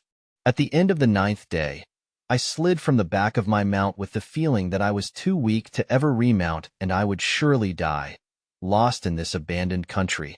I stretched out upon the ground and slept, not waking until the first gleam of daylight. I sat up and looked about me. There was a coolness in the morning air. My camels lay dejected not far away. About me was a vast waste of broken country covered with rock and sand and thorny things. No sign of water, not to eat for man or camel. Could it be that in this peaceful quiet I faced my end? My mind was clearer than it had ever been before. My body now seemed of little importance. My parched and bleeding lips, my dry and swollen tongue, my empty stomach, all had lost their supreme agonies of the day before. I looked across into the uninviting distance, and once again came to me the question, have I the soul of a slave or the soul of a free man? Then with clearness I realized that if I had the soul of a slave, I should give up, lie down in the desert and die, a fitting end for a runaway slave. But if I had the soul of a free man, what then? Surely I would force my way back to Babylon, repay the people who had trusted me, bring happiness to my wife who truly loved me, and bring peace and contentment to my parents. Thy debts are thine enemies who have run thee out of Babylon, Sirrah had said. Yes, it was so. Why had I refused to stand my ground like a man? Why had I permitted my wife to go back to her father? Then a strange thing happened. All the world seemed to be of a different color, as though I had been looking at it through a colored stone which had suddenly been removed. At last I saw the true values in life. Die in the desert. Not I. With a new vision, I saw the things that I must do. First I would go back to Babylon and face every man to whom I owed an unpaid debt. I should tell them that after years of wandering and misfortune, I had come back to pay my debts as fast as the gods would permit. Next I should make a home for my wife, and become a citizen of whom my parents should be proud. My debts were my enemies, but the men I owed were my friends, for they had trusted me and believed in me. I staggered weakly to my feet. What mattered hunger? What mattered thirst? They were but incidents on the road to Babylon. Within me surged the soul of a free man going back to conquer his enemies and reward his friends. I thrilled with the great resolve. The glazed eyes of my camels brightened at the new note in my husky voice. With great effort, after many attempts, they gained their feet. With pitiful perseverance, they pushed on toward the north where something within me said we would find Babylon. We found water. We passed into a more fertile country where were grass and fruit. We found the trail to Babylon because the soul of a free man looks at life as a series of problems to be solved and solves them, while the soul of a slave whines, "What can I do who am but a slave?" How about thee, Tarkad? Dost thy empty stomach make thy head exceedingly clear? Art ready to take the road that leads back to self-respect? Canst thou see the world in its true color? Hast thou the desire to pay thy honest debts, however many they may be, and once again be a man respected in Babylon? Moisture came to the eyes of the youth. He rose eagerly to his knees. Thou hast shown me a vision. Already I feel the soul of a free man surge within me. But how fared you upon your return? Questioned an interested listener. Where the determination is, the way can be found, Dabasir replied. I now had the determination, so I set out to find a way. First I visited every man to whom I was indebted and begged his indulgence until I could earn that with which to repay. Most of them met me gladly. Several reviled me, but others offered to help me. One indeed did give me the very help I needed. It was Mathan, the gold lender. Learning that I had been a camel tender in Syria, he sent me to old Nabater, the camel trader, just commissioned by our good king to purchase many herds of sound camels for the great expedition. With him, my knowledge of camels I put to good use. Gradually I was able to repay every copper and every piece of silver. Then at last I could hold up my head and feel that I was an honorable man among men. Again Dabasir turned to his food. Cow score, thou snail, he called loudly to be heard in the kitchen. The food is cold. Bring me more meat fresh from the roasting. Bring thou also a very large portion for Tarkad, the son of my old friend, who is hungry and shall eat with me. So ended the tale of Dabasir, the camel trader of old Babylon. He found his own soul when he realized a great truth. a truth that had been known and used by wise men long before his time. It has led men of all ages out of difficulties and into success, and it will continue to do so for those who have the wisdom to understand its magic power. It is for any man to use who reads these lines. Where the determination is, the way can be found. The Clay Tablets from Babylon. St. Swithin's College, Nottingham University, Newark-on-Trent, Nottingham. Professor Franklin Caldwell, care of British Scientific Expedition, Hilla, Mesopotamia, October 21, 1934. My dear Professor, the 5 clay tablets from your recent excavation in the ruins of Babylon arrived on the same boat with your letter. I have been fascinated no end, and have spent many pleasant hours translating their inscriptions. I should have answered your letter at once, but delayed until I could complete the translations which are attached. The tablets arrived without damage, thanks to your careful use of preservatives and excellent packing. You will be as astonished as we in the laboratory at the story they relate. One expects the dim and distant past to speak of romance and adventure. Arabian Nights sort of things, you know. When instead it discloses the problem of a person named Dabasir to pay off his debts, one realizes that conditions upon this old world have not changed as much in 5,000 years as one might expect. It's odd, you know, but these old inscriptions rather rage me, as the students say. Being a college professor, I am supposed to be a thinking human being possessing a working knowledge of most subjects. Yet, here comes this old chap out of the dust-covered ruins of Babylon to offer a way I had never heard of to pay off my debts and at the same time acquire gold to jingle in my wallet. Pleasant thought, I say, and interesting to prove whether it will work as well nowadays as it did in old Babylon. Mrs. Shrewsbury and myself are planning to try out his plan upon our own affairs, which could be much improved. Wishing you the best of luck in your worthy undertaking and waiting eagerly another opportunity to assist, I am, yours sincerely, Alfred H. Shrewsbury. Department of Archaeology. Tablet no. 1.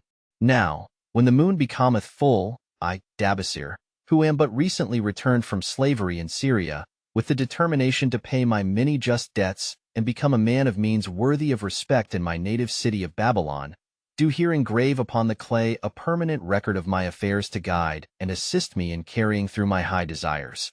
Under the wise advice of my good friend Mathan, the gold lender, I am determined to follow an exact plan that he doth say will lead any honorable man out of debt into means and self-respect. This plan includeth 3 purposes which are my hope and desire. First, the plan doth provide for my future prosperity. Therefore 1/10 of all I earn shall be set aside as my own to keep. For Mathan speaketh wisely when he saith, that man who keepeth in his purse both gold and silver that he need not spend is good to his family and loyal to his king. The man who hath but a few coppers in his purse is indifferent to his family and indifferent to his king. But the man who hath naught in his purse is unkind to his family and is disloyal to his king, for his own heart is bitter. Therefore, the man who wisheth to achieve must have coin that he may keep to jingle in his purse, that he have in his heart love for his family and loyalty to his king. Second, the plan doth provide that I shall support and clothe my good wife, who hath returned to me with loyalty from the house of her father. For Mathan doth say that to take good care of a faithful wife putteth self-respect into the heart of a man and addeth strength and determination to his purposes. Therefore 7/10 of all I earn shall be used to provide a home, clothes to wear, and food to eat, with a bit extra to spend, that our lives be not lacking in pleasure and enjoyment. But he doth further enjoin the greatest care that we spend not greater than 7/10 of what I earn for these worthy purposes. Herein lieth the success of the plan. I must live upon this portion and never use more nor by what I may not pay for out of this portion. Tablet no. 2. Third, the plan doth provide that out of my earnings my debts shall be paid. Therefore each time the moon is full, 2/10 of all I have earned shall be divided honorably and fairly among those who have trusted me and to whom I am indebted. Thus in due time will all my indebtedness be surely paid. Therefore do I here engrave the name of every man to whom I am indebted and the honest amount of my debt. Faru, the cloth weaver, 2 silver, 6 copper. Sinjar, the couchmaker, 1 silver. Ahmar, my friend, 3 silver, 1 copper. Zankar, my friend, 4 silver, 7 copper. Askamir, my friend, 1 silver, 3 copper. Haransar, the jewel maker, 6 silver, 2 copper. Direbeaker, my father's friend, 4 silver, 1 copper. Alkahad, the house owner, 14 silver. Mathan, the gold lender, 9 silver. Bayerjik, the farmer, 1 silver, 7 copper. From here on, disintegrated. Cannot be deciphered. Tablet no. 3. To these creditors do I owe in total 119 pieces of silver and 141 pieces of copper. Because I did owe these sums and saw no way to repay, in my folly I did permit my wife to return to her father, and didst leave my native city, and seek easy wealth elsewhere, only to find disaster, and to see myself sold into the degradation of slavery. Now that Mathan doth show me how I can repay my debts in small sums of my earnings, do I realize the great extent of my folly in running away from the results of my extravagances. Therefore have I visited my creditors, and explained to them that I have no resources with which to pay except my ability to earn, and that I intend to apply 2/10 of all I earn upon my indebtedness evenly and honestly. This much can I pay, but no more. Therefore, if they be patient, in time my obligations will be paid in full. Ahmar, whom I thought my best friend, reviled me bitterly, and I left him in humiliation. Bayerjik, the farmer, pleaded that I pay him first, as he didst badly need help. Alkahad, the house owner, was indeed disagreeable, and insisted that he would make me trouble unless I did soon settle in full with him. All the rest willingly accepted my proposal. Therefore am I more determined than ever to carry through, being convinced that it is easier to pay one's just debts than to avoid them. Even though I cannot meet the needs and demands of a few of my creditors, I will deal impartially with all. Tablet no. 4. Again the moon shines full. I have worked hard with a free mind. My good wife hath supported my intentions to pay my creditors.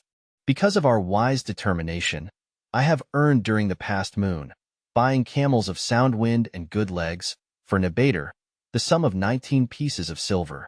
This I have divided according to the plan. 1/10 have I set aside to keep as my own. 7/10 have I divided with my good wife to pay for our living. 2/10 have I divided among my creditors, as evenly as could be done in coppers. I did not see Ahmar, but left it with his wife. Bayerjik was so pleased he would kiss my hand. Old Alkahad alone was grouchy, and said I must pay faster.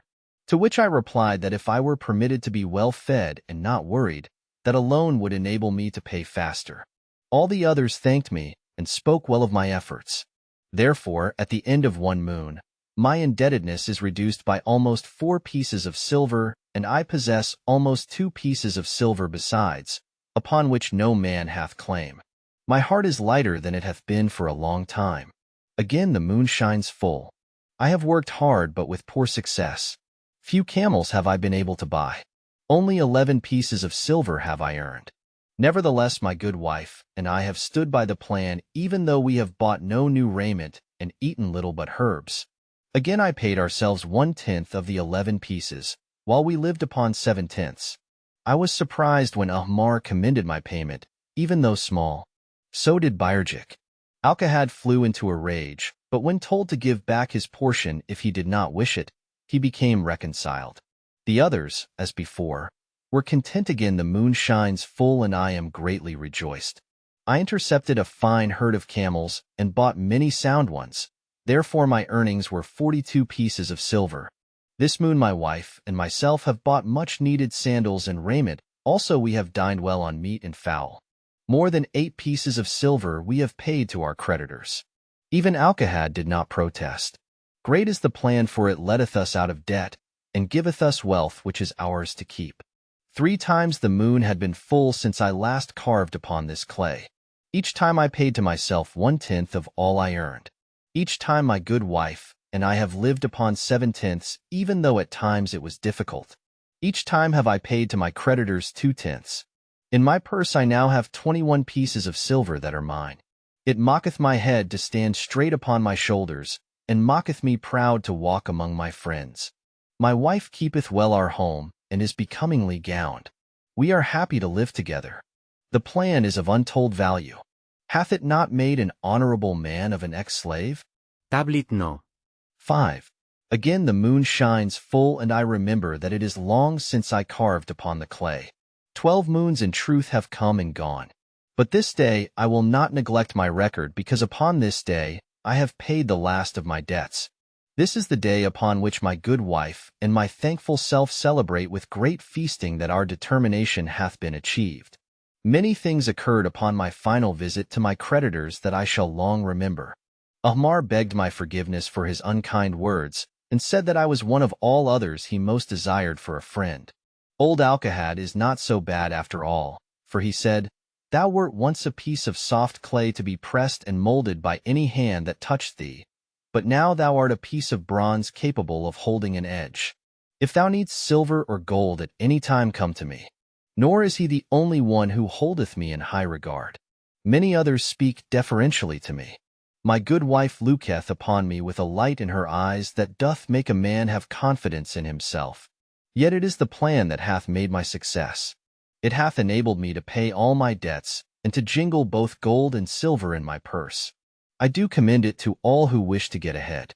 For truly, if it will enable an ex-slave to pay his debts and have gold in his purse, will it not aid any man to find independence? Nor am I, myself, finished with it, for I am convinced that if I follow it further, it will make me rich among men. St. Swithin's College, Nottingham University, Newark-on-Trent, Nottingham. Professor Franklin Caldwell, care of British Scientific Expedition, Hilla, Mesopotamia, November 7, 1936. My dear Professor, if, in your further digging into those ruins of Babylon, you encounter the ghost of a former resident, an old camel trader named Dabasir, do me a favor. Tell him that his scribbling upon those clay tablets, so long ago, has earned for him the lifelong gratitude of a couple of college folks back here in England. You will possibly remember my writing a year ago that Mrs. Shrewsbury and myself intended to try his plan for getting out of debt and at the same time having gold to jingle. You may have guessed, even though we tried to keep it from our friends, our desperate straits. We were frightfully humiliated for years by a lot of old debts and worried sick for fear some of the trades people might start a scandal that would force me out of the college. We paid and paid, every shilling we could squeeze out of income, but it was hardly enough to hold things even. Besides, we were forced to do all our buying where we could get further credit regardless of higher costs. It developed into one of those vicious circles that grow worse instead of better. Our struggles were getting hopeless. We could not move to less costly rooms because we owed the landlord. There did not appear to be anything we could do to improve our situation. Then, here comes your acquaintance, the old camel trader from Babylon, with a plan to do just what we wished to accomplish. He jolly well stirred us up to follow his system. We made a list of all our debts, and I took it around and showed it to everyone we owed. I explained how it was simply impossible for me to ever pay them the way things were going along. They could readily see this themselves from the figures. Then I explained that the only way I saw to pay in full was to set aside 20% of my income each month to be divided pro rata, which would pay them in full in a little over 2 years. That, in the meantime, we would go on a cash basis and give them the further benefit of our cash purchases. They were really quite decent. Our greengrocer, a wise old chap, put it in a way that helped to bring around the rest. If you pay for all you buy and then pay some on what you owe, that is better than you have done, for ye ain't paid down the account none in 3 years. Finally, I secured all their names to an agreement binding them not to molest us as long as the 20% of income was paid regularly. Then we began scheming on how to live upon 70%.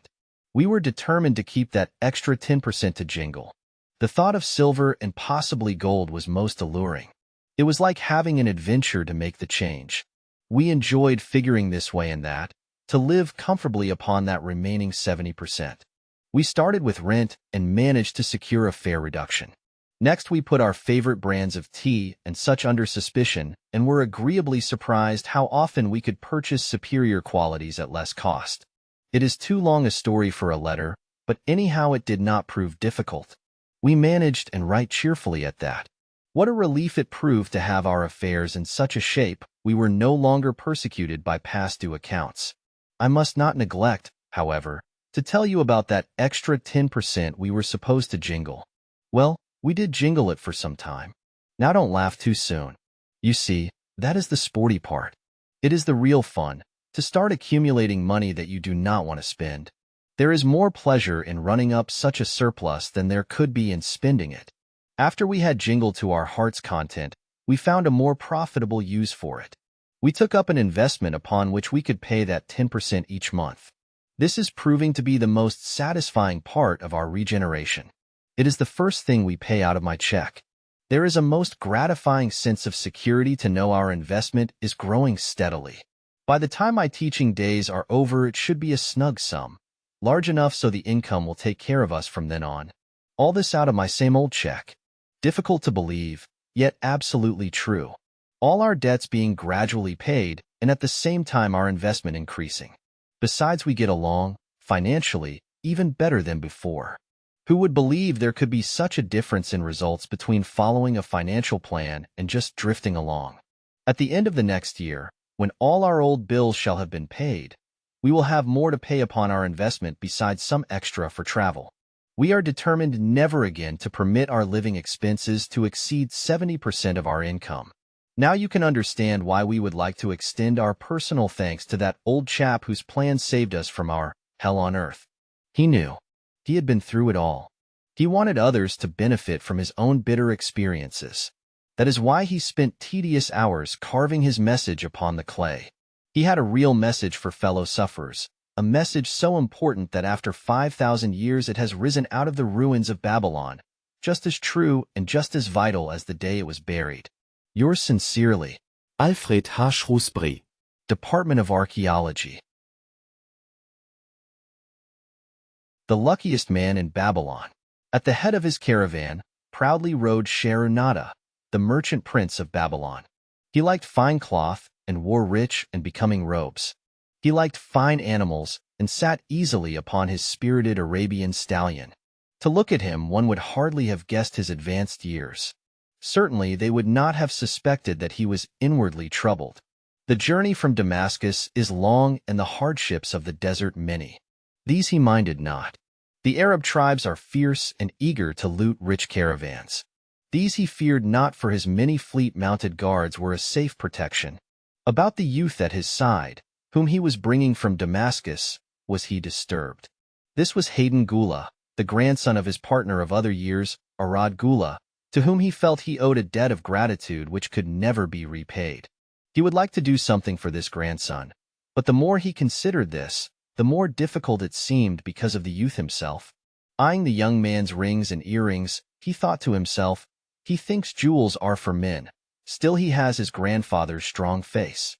But his grandfather wore no such gaudy robes. Yet, I sought him to come, hoping I might help him get a start for himself and get away from the wreck his father has made of their inheritance. Hayden Gula broke in upon his thoughts. Why dost thou work so hard, riding always with thy caravan upon its long journeys? Dost thou never take time to enjoy life? Sharonada smiled. To enjoy life? He repeated. What wouldst thou do to enjoy life if thou wert Sharonada? If I had wealth equal to thine, I would live like a prince. Never across the hot desert would I ride. I would spend the shekels as fast as they came to my purse. I would wear the richest of robes and the rarest of jewels. That would be a life to my liking, a life worth living. Both men laughed. Thy grandfather wore no jewels. Sharonada spoke before he thought, then continued jokingly, Wouldst thou leave no time for work? Work was made for slaves, Hayden Gula responded. Sharonada bit his lip but made no reply, riding in silence until the trail led them to the slope. Here he reined his mount and pointing to the green valley far away, See, there is the valley. Look far down, and thou canst faintly see the walls of Babylon. The tower is the temple of Bel. If thine eyes are sharp, thou mayest even see the smoke from the eternal fire upon its crest. So that is Babylon? Always have I longed to see the wealthiest city in all the world, Hayden Gula commented. Babylon, where my grandfather started his fortune. Would he were still alive. we would not be so sorely pressed. Why wish his spirit to linger on earth beyond its allotted time? Thou and thy father can well carry on his good work. Alas of us, neither has his gift. Father and myself know not his secret for attracting the golden shekels. Sharonada did not reply, but gave rein to his mount and rode thoughtfully down the trail to the valley. Behind them followed the caravan in a cloud of reddish dust. Some time later they reached the king's highway and turned south through the irrigated farms. 3 old men plowing a field caught Sharonada's attention. They seemed strangely familiar. How ridiculous! One does not pass a field after 40 years and find the same men plowing there. Yet, something within him said they were the same. One, with an uncertain grip, held the plow. The others laboriously plodded beside the oxen, ineffectually beating them with their barrel staves to keep them pulling. 40 years ago he had envied these men. How gladly he would have exchanged places. But what a difference now! With pride he looked back at his trailing caravan. Well, chosen camels and donkeys, loaded high with valuable goods from Damascus. All this was but one of his possessions. He pointed to the plowers, saying, still plowing the same field where they were 40 years ago. They look it, but why thinkest thou they are the same? I saw them there, Sharonada replied. Recollections were racing rapidly through his mind.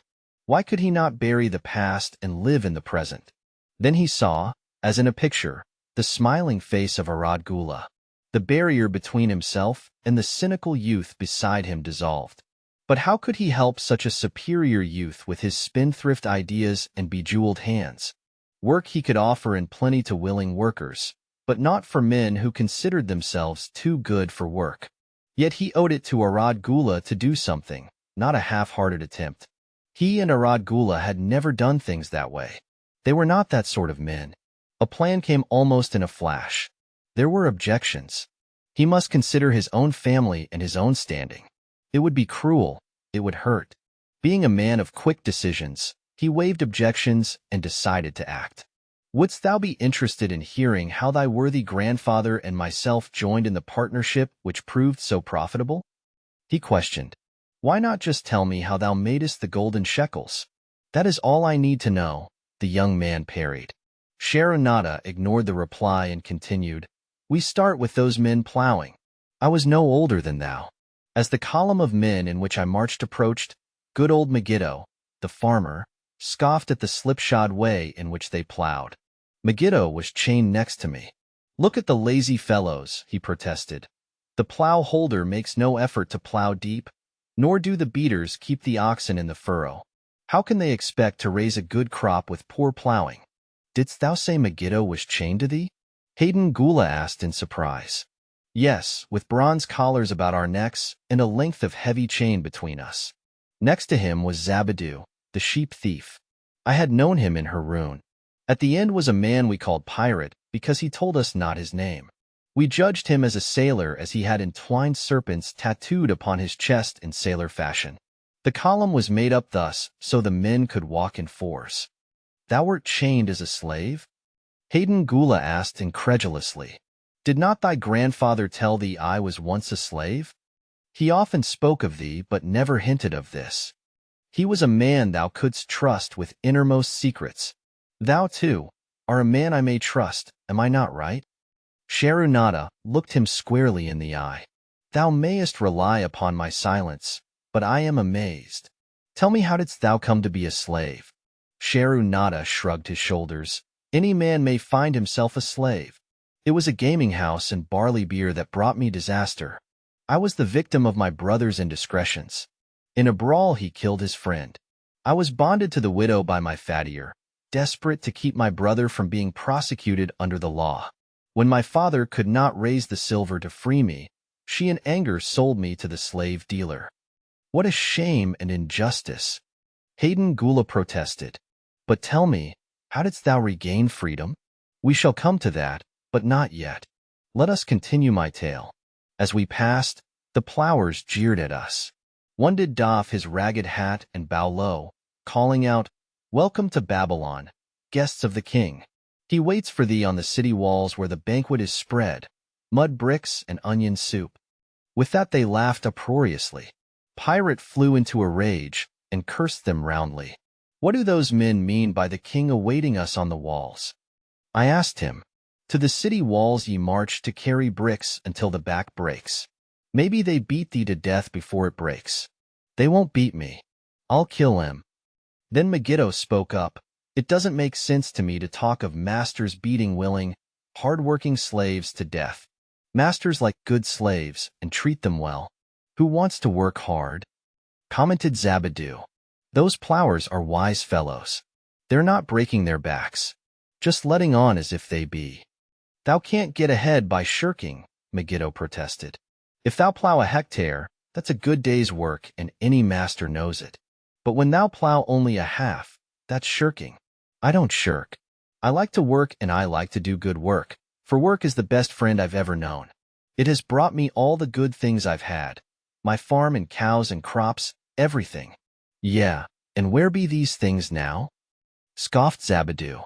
I figure it pays better to be smart and get by without working. You watch Zabadu.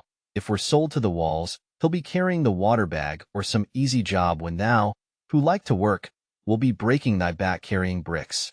He laughed his silly laugh. Terror gripped me that night. I could not sleep. I crowded close to the guard rope, and when the others slept, I attracted the attention of Gadoso, who was doing the first guard watch. He was one of those brigand Arabs, the sort of rogue who, if he robbed thee of thy purse, would think he must also cut thy throat. Tell me, Gadoso, I whispered, when we get to Babylon will we be sold to the walls? Why want to know? He questioned cautiously. Canst thou not understand? I pleaded. I am young. I want to live. I don't want to be worked or beaten to death on the walls. Is there any chance for me to get a good master? He whispered back, I tell something. Thou good fellow, give Gadoso no trouble. Most times we go first to slave market. Listen now. When buyers come, tell him you good worker, like to work hard for good master. Make him want to buy. You not make him buy. Next day you carry brick. Mighty hard work. After he walked away, I lay in the warm sand, looking up at the stars and thinking about work. What Megiddo had said about it being his best friend made me wonder if it would be my best friend. Certainly it would be if it helped me out of this. When Megiddo awoke, I whispered my good news to him. It was our one ray of hope as we marched toward Babylon. Late in the afternoon we approached the walls and could see the lines of men, like black ants, climbing up and down the steep diagonal paths. As we drew closer, we were amazed at the thousands of men working. Some were digging in the moat. Others mixed the dirt into mud bricks. The greatest number were carrying the bricks in large baskets up those steep trails to the masons. Overseers cursed the laggards and cracked bullock whips over the backs of those who failed to keep in line. Poor, worn-out fellows were seen to stagger and fall beneath their heavy baskets, unable to rise again. If the lash failed to bring them to their feet, they were pushed to the side of the paths and left writhing in agony. Soon they would be dragged down to join other craven bodies beside the roadway to await unsanctified graves. As I beheld the ghastly sight, I shuddered. So this was what awaited my father's son if he failed at the slave market. Gadoso had been right. We were taken through the gates of the city to the slave prison and next morning marched to the pens in the market. Here the rest of the men huddled in fear, and only the whips of our guard could keep them moving so the buyers could examine them. Megiddo and myself eagerly talked to every man who permitted us to address him. The slave dealer brought soldiers from the king's guard who shackled Pirate and brutally beat him when he protested. As they led him away, I felt sorry for him. Megiddo felt that we would soon part. When no buyers were near, he talked to me earnestly to impress upon me how valuable work would be to me in the future. Some men hate it. They make it their enemy. Better to treat it like a friend. Make thyself like it. Don't mind because it is hard. If thou thinkest about what a good house thou build, then who cares if the beams are heavy and it is far from the well to carry the water for the plaster? Promise me, boy, if thou get a master, work for him as hard as thou canst. If he does not appreciate all thou do, never mind. Remember, work, well done, does good to the man who does it. It makes him a better man. He stopped as a burly farmer came to the enclosure and looked at us critically. Megiddo asked about his farm and crops, soon convincing him that he would be a valuable man. After violent bargaining with the slave dealer, the farmer drew a fat purse from beneath his robe, and soon Megiddo had followed his new master out of sight. A few other men were sold during the morning. At noon, Gadoso confided to me that the dealer was disgusted and would not stay over another night, but would take all who remained at sundown to the king's buyer. I was becoming desperate when a fat, good-natured man walked up to the wall and inquired if there was a baker among us. I approached him, saying, "Why should a good baker like thyself seek another baker of inferior ways? Would it not be easier to teach a willing man like myself thy skilled ways? Look at me, I am young, strong, and like to work. Give me a chance, and I will do my best to earn gold and silver for thy purse." He was impressed by my willingness and began bargaining with the dealer, who had never noticed me since he had bought me, but now waxed eloquent on my abilities, good health, and good disposition. I felt like a fat ox being sold to a butcher. At last, much to my joy, the deal was closed. I followed my new master away, thinking I was the luckiest man in Babylon. My new home was much to my liking.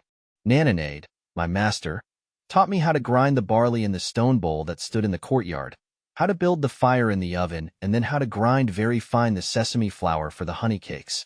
I had a couch in the shed where his grain was stored. The old slave housekeeper, Svasthi, fed me well and was pleased at the way I helped her with the heavy tasks.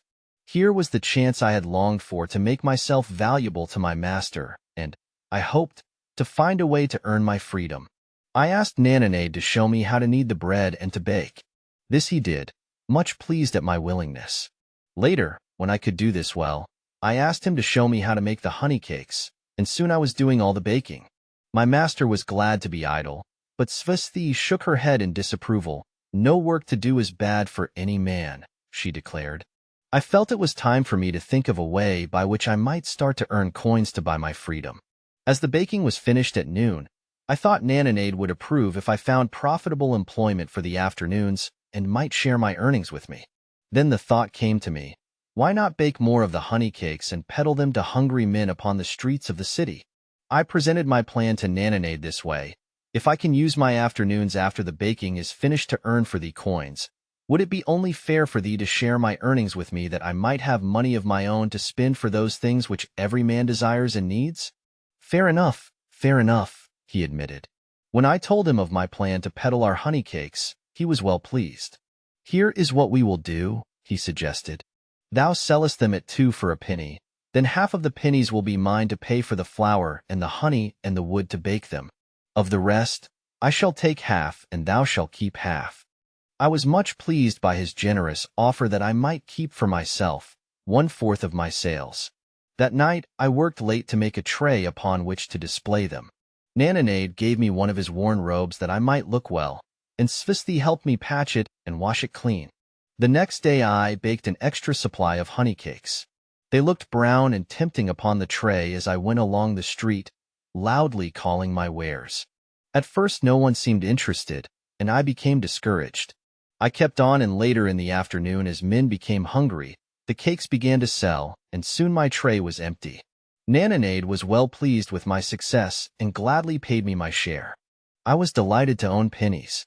Megiddo had been right when he said a master appreciated good work from his slaves. That night I was so excited over my success I could hardly sleep, and tried to figure how much I could earn in a year and how many years would be required to buy my freedom. As I went forth with my tray of cakes every day, I soon found regular customers. One of these was none other than thy grandfather, Arad Gula.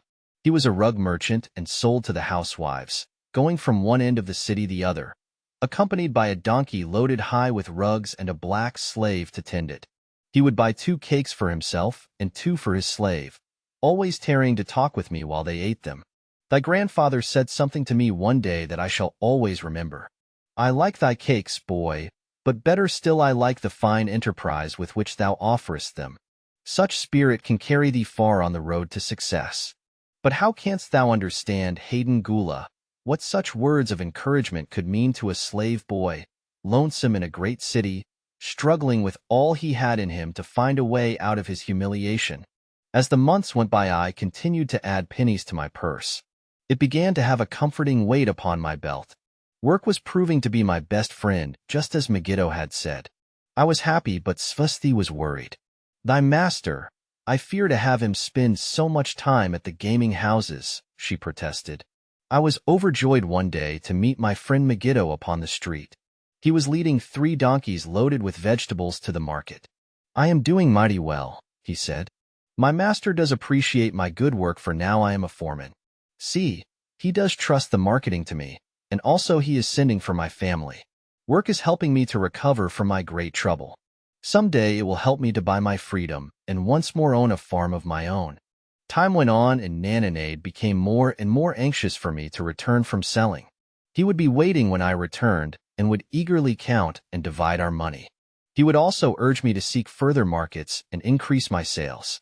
Often I went outside the city gates to solicit the overseers of the slaves building the walls. I hated to return to the disagreeable sights, but found the overseers liberal buyers. One day I was surprised to see Zabadoo waiting in line to fill his basket with bricks. He was gaunt and bent, and his back was covered with welts and sores from the whips of the overseers. I was sorry for him and handed him a cake which he crushed into his mouth like a hungry animal. Seeing the greedy look in his eyes, I ran before he could grab my tray. Why dost thou work so hard? Arad Gula said to me one day. Almost the same question thou asked of me today. Dost thou remember? I told him what Megiddo had said about work and how it was proving to be my best friend. I showed him with pride my wallet of pennies and explained how I was saving them to buy my freedom. When thou art free, what wilt thou do? He inquired. Then, I answered, I intend to become a merchant. At that, he confided in me, something I had never suspected. Thou knowest not that I, also, am a slave. I am in partnership with my master. Stop, demanded Hayden Gula. I will not listen to lies defaming my grandfather. He was no slave. His eyes blazed in anger. Sharanada remained calm. I honor him for rising above his misfortune and becoming a leading citizen of Damascus. Art thou, his grandson, cast of the same mold? Art thou man enough to face true facts, or dost thou prefer to live under false illusions? Hayden Gula straightened in his saddle. In a voice suppressed with deep emotion, he replied, My grandfather was beloved by all. Countless were his good deeds. When the famine came, did not his gold buy grain in Egypt, and did not his caravan bring it to Damascus and distribute it to the people so none would starve? Now thou sayest he was but a despised slave in Babylon. Had he remained a slave in Babylon, then he might well have been despised. But when, through his own efforts, he became a great man in Damascus, the gods indeed condoned his misfortunes and honored him with their respect, Sharanada replied. After telling me that he was a slave, Sharanada continued, he explained how anxious he had been to earn his freedom. Now that he had enough money to buy this, he was much disturbed as to what he should do. He was no longer making good sales and feared to leave the support of his master. I protested his indecision. Cling no longer to thy master. Get once again the feeling of being a free man. Act like a free man and succeed like one. Decide what thou desirest to accomplish, and then work will aid thee to achieve it. He went on his way saying he was glad I had shamed him for his cowardice. One day I went outside the gates again, and was surprised to find a great crowd gathering there. When I asked a man for an explanation, he replied, Hast thou not heard? An escaped slave who murdered one of the king's guards has been brought to justice and will this day be flogged to death for his crime. Even the king himself is to be here. So dense was the crowd about the flogging post. I feared to go near lest my tray of honey cakes be upset.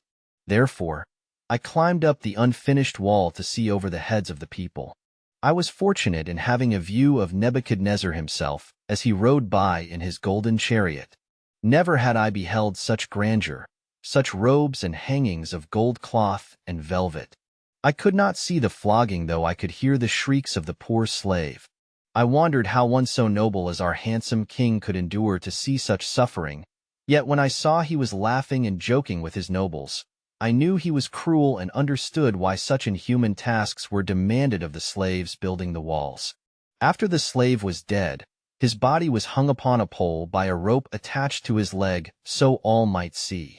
As the crowd began to thin, I went close.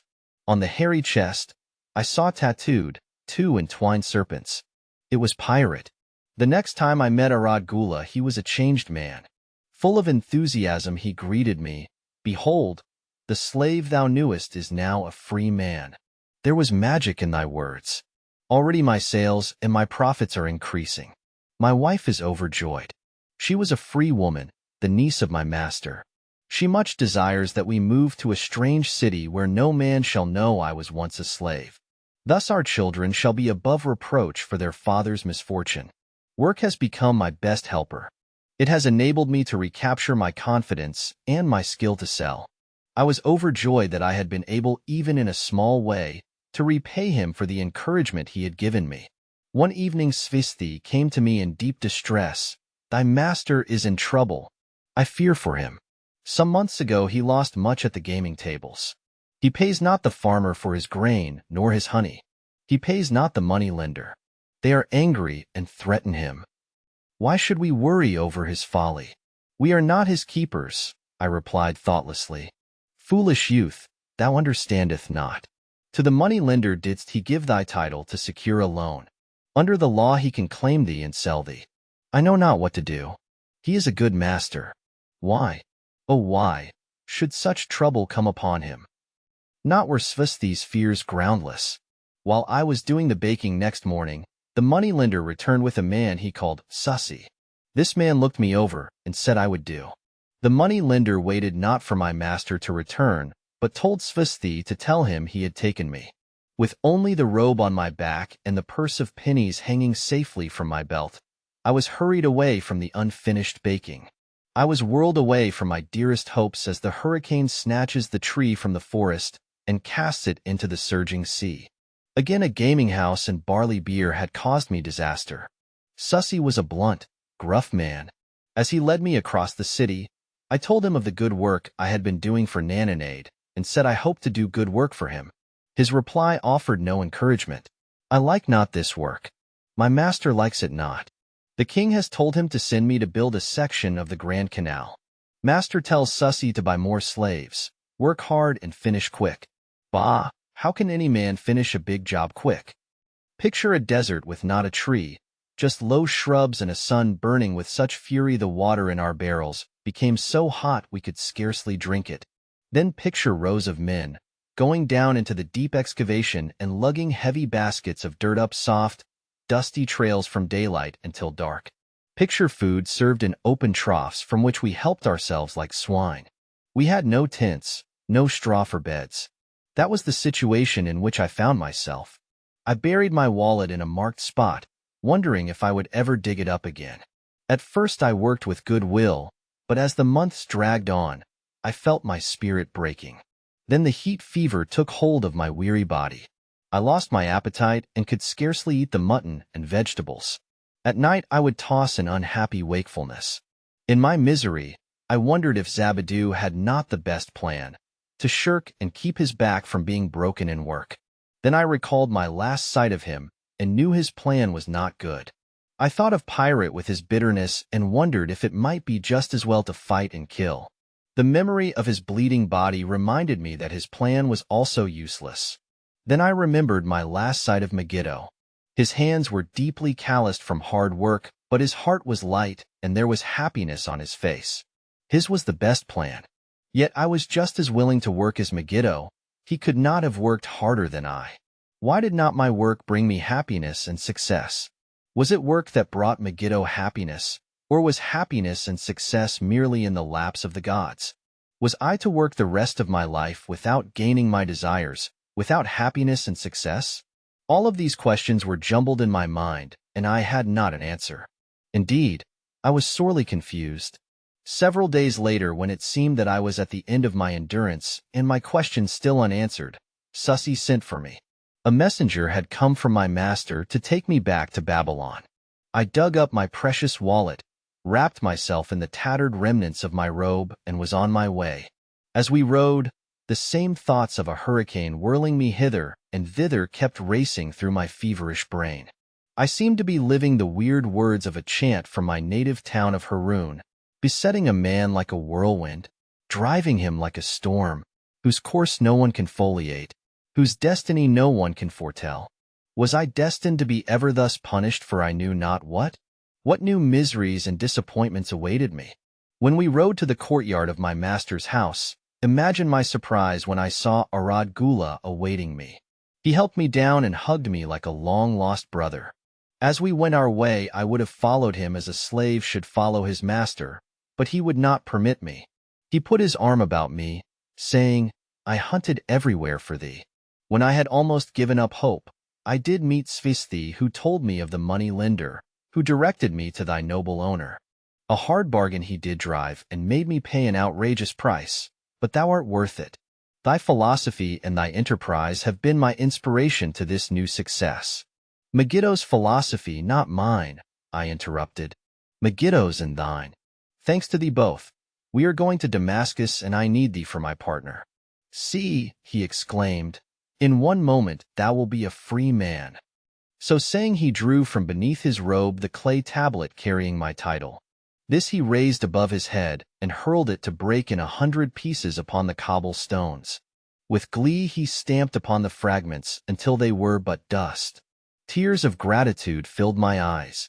I knew I was the luckiest man in Babylon. Work, thou see by this, in the time of my greatest distress, didst prove to be my best friend. My willingness to work enabled me to escape from being sold to join the slave gangs upon the walls. It also so impressed thy grandfather, he selected me for his partner. Then Hayden Gula questioned, was work my grandfather's secret key to the golden shekels? It was the only key he had when I first knew him, Sharonada replied. Thy grandfather enjoyed working. The gods appreciated his efforts and rewarded him liberally. I begin to see, Hayden Gula was speaking thoughtfully. Work attracted his many friends who admired his industry and the success it brought. Work brought him the honors he enjoyed so much in Damascus. Work brought him all those things I have approved. And I thought work was fit only for slaves. Life is rich with many pleasures for men to enjoy, Sharonada commented. Each has its place. I am glad that work is not reserved for slaves. Were that the case, I would be deprived of my greatest pleasure. Many things do I enjoy, but nothing takes the place of work. Sharonada and Hayden Gula rode in the shadows of the towering walls up to the massive, bronze gates of Babylon. At their approach, the gate guards jumped to attention and respectfully saluted an honored citizen. With head held high, Sharonada led the long caravan through the gates and up the streets of the city. I have always hoped to be a man like my grandfather, Hayden Gula confided to him. Never before did I realize just what kind of man he was. This thou hast shown me. Now that I understand, I do admire him all the more and feel more determined to be like him. I fear I can never repay thee for giving me the true key to his success. From this day forth, I shall use his key. I shall start humbly as he started, which befits my true station far better than jewels and fine robes. So saying, Hayden Gula pulled the jeweled baubles from his ears and the rings from his fingers.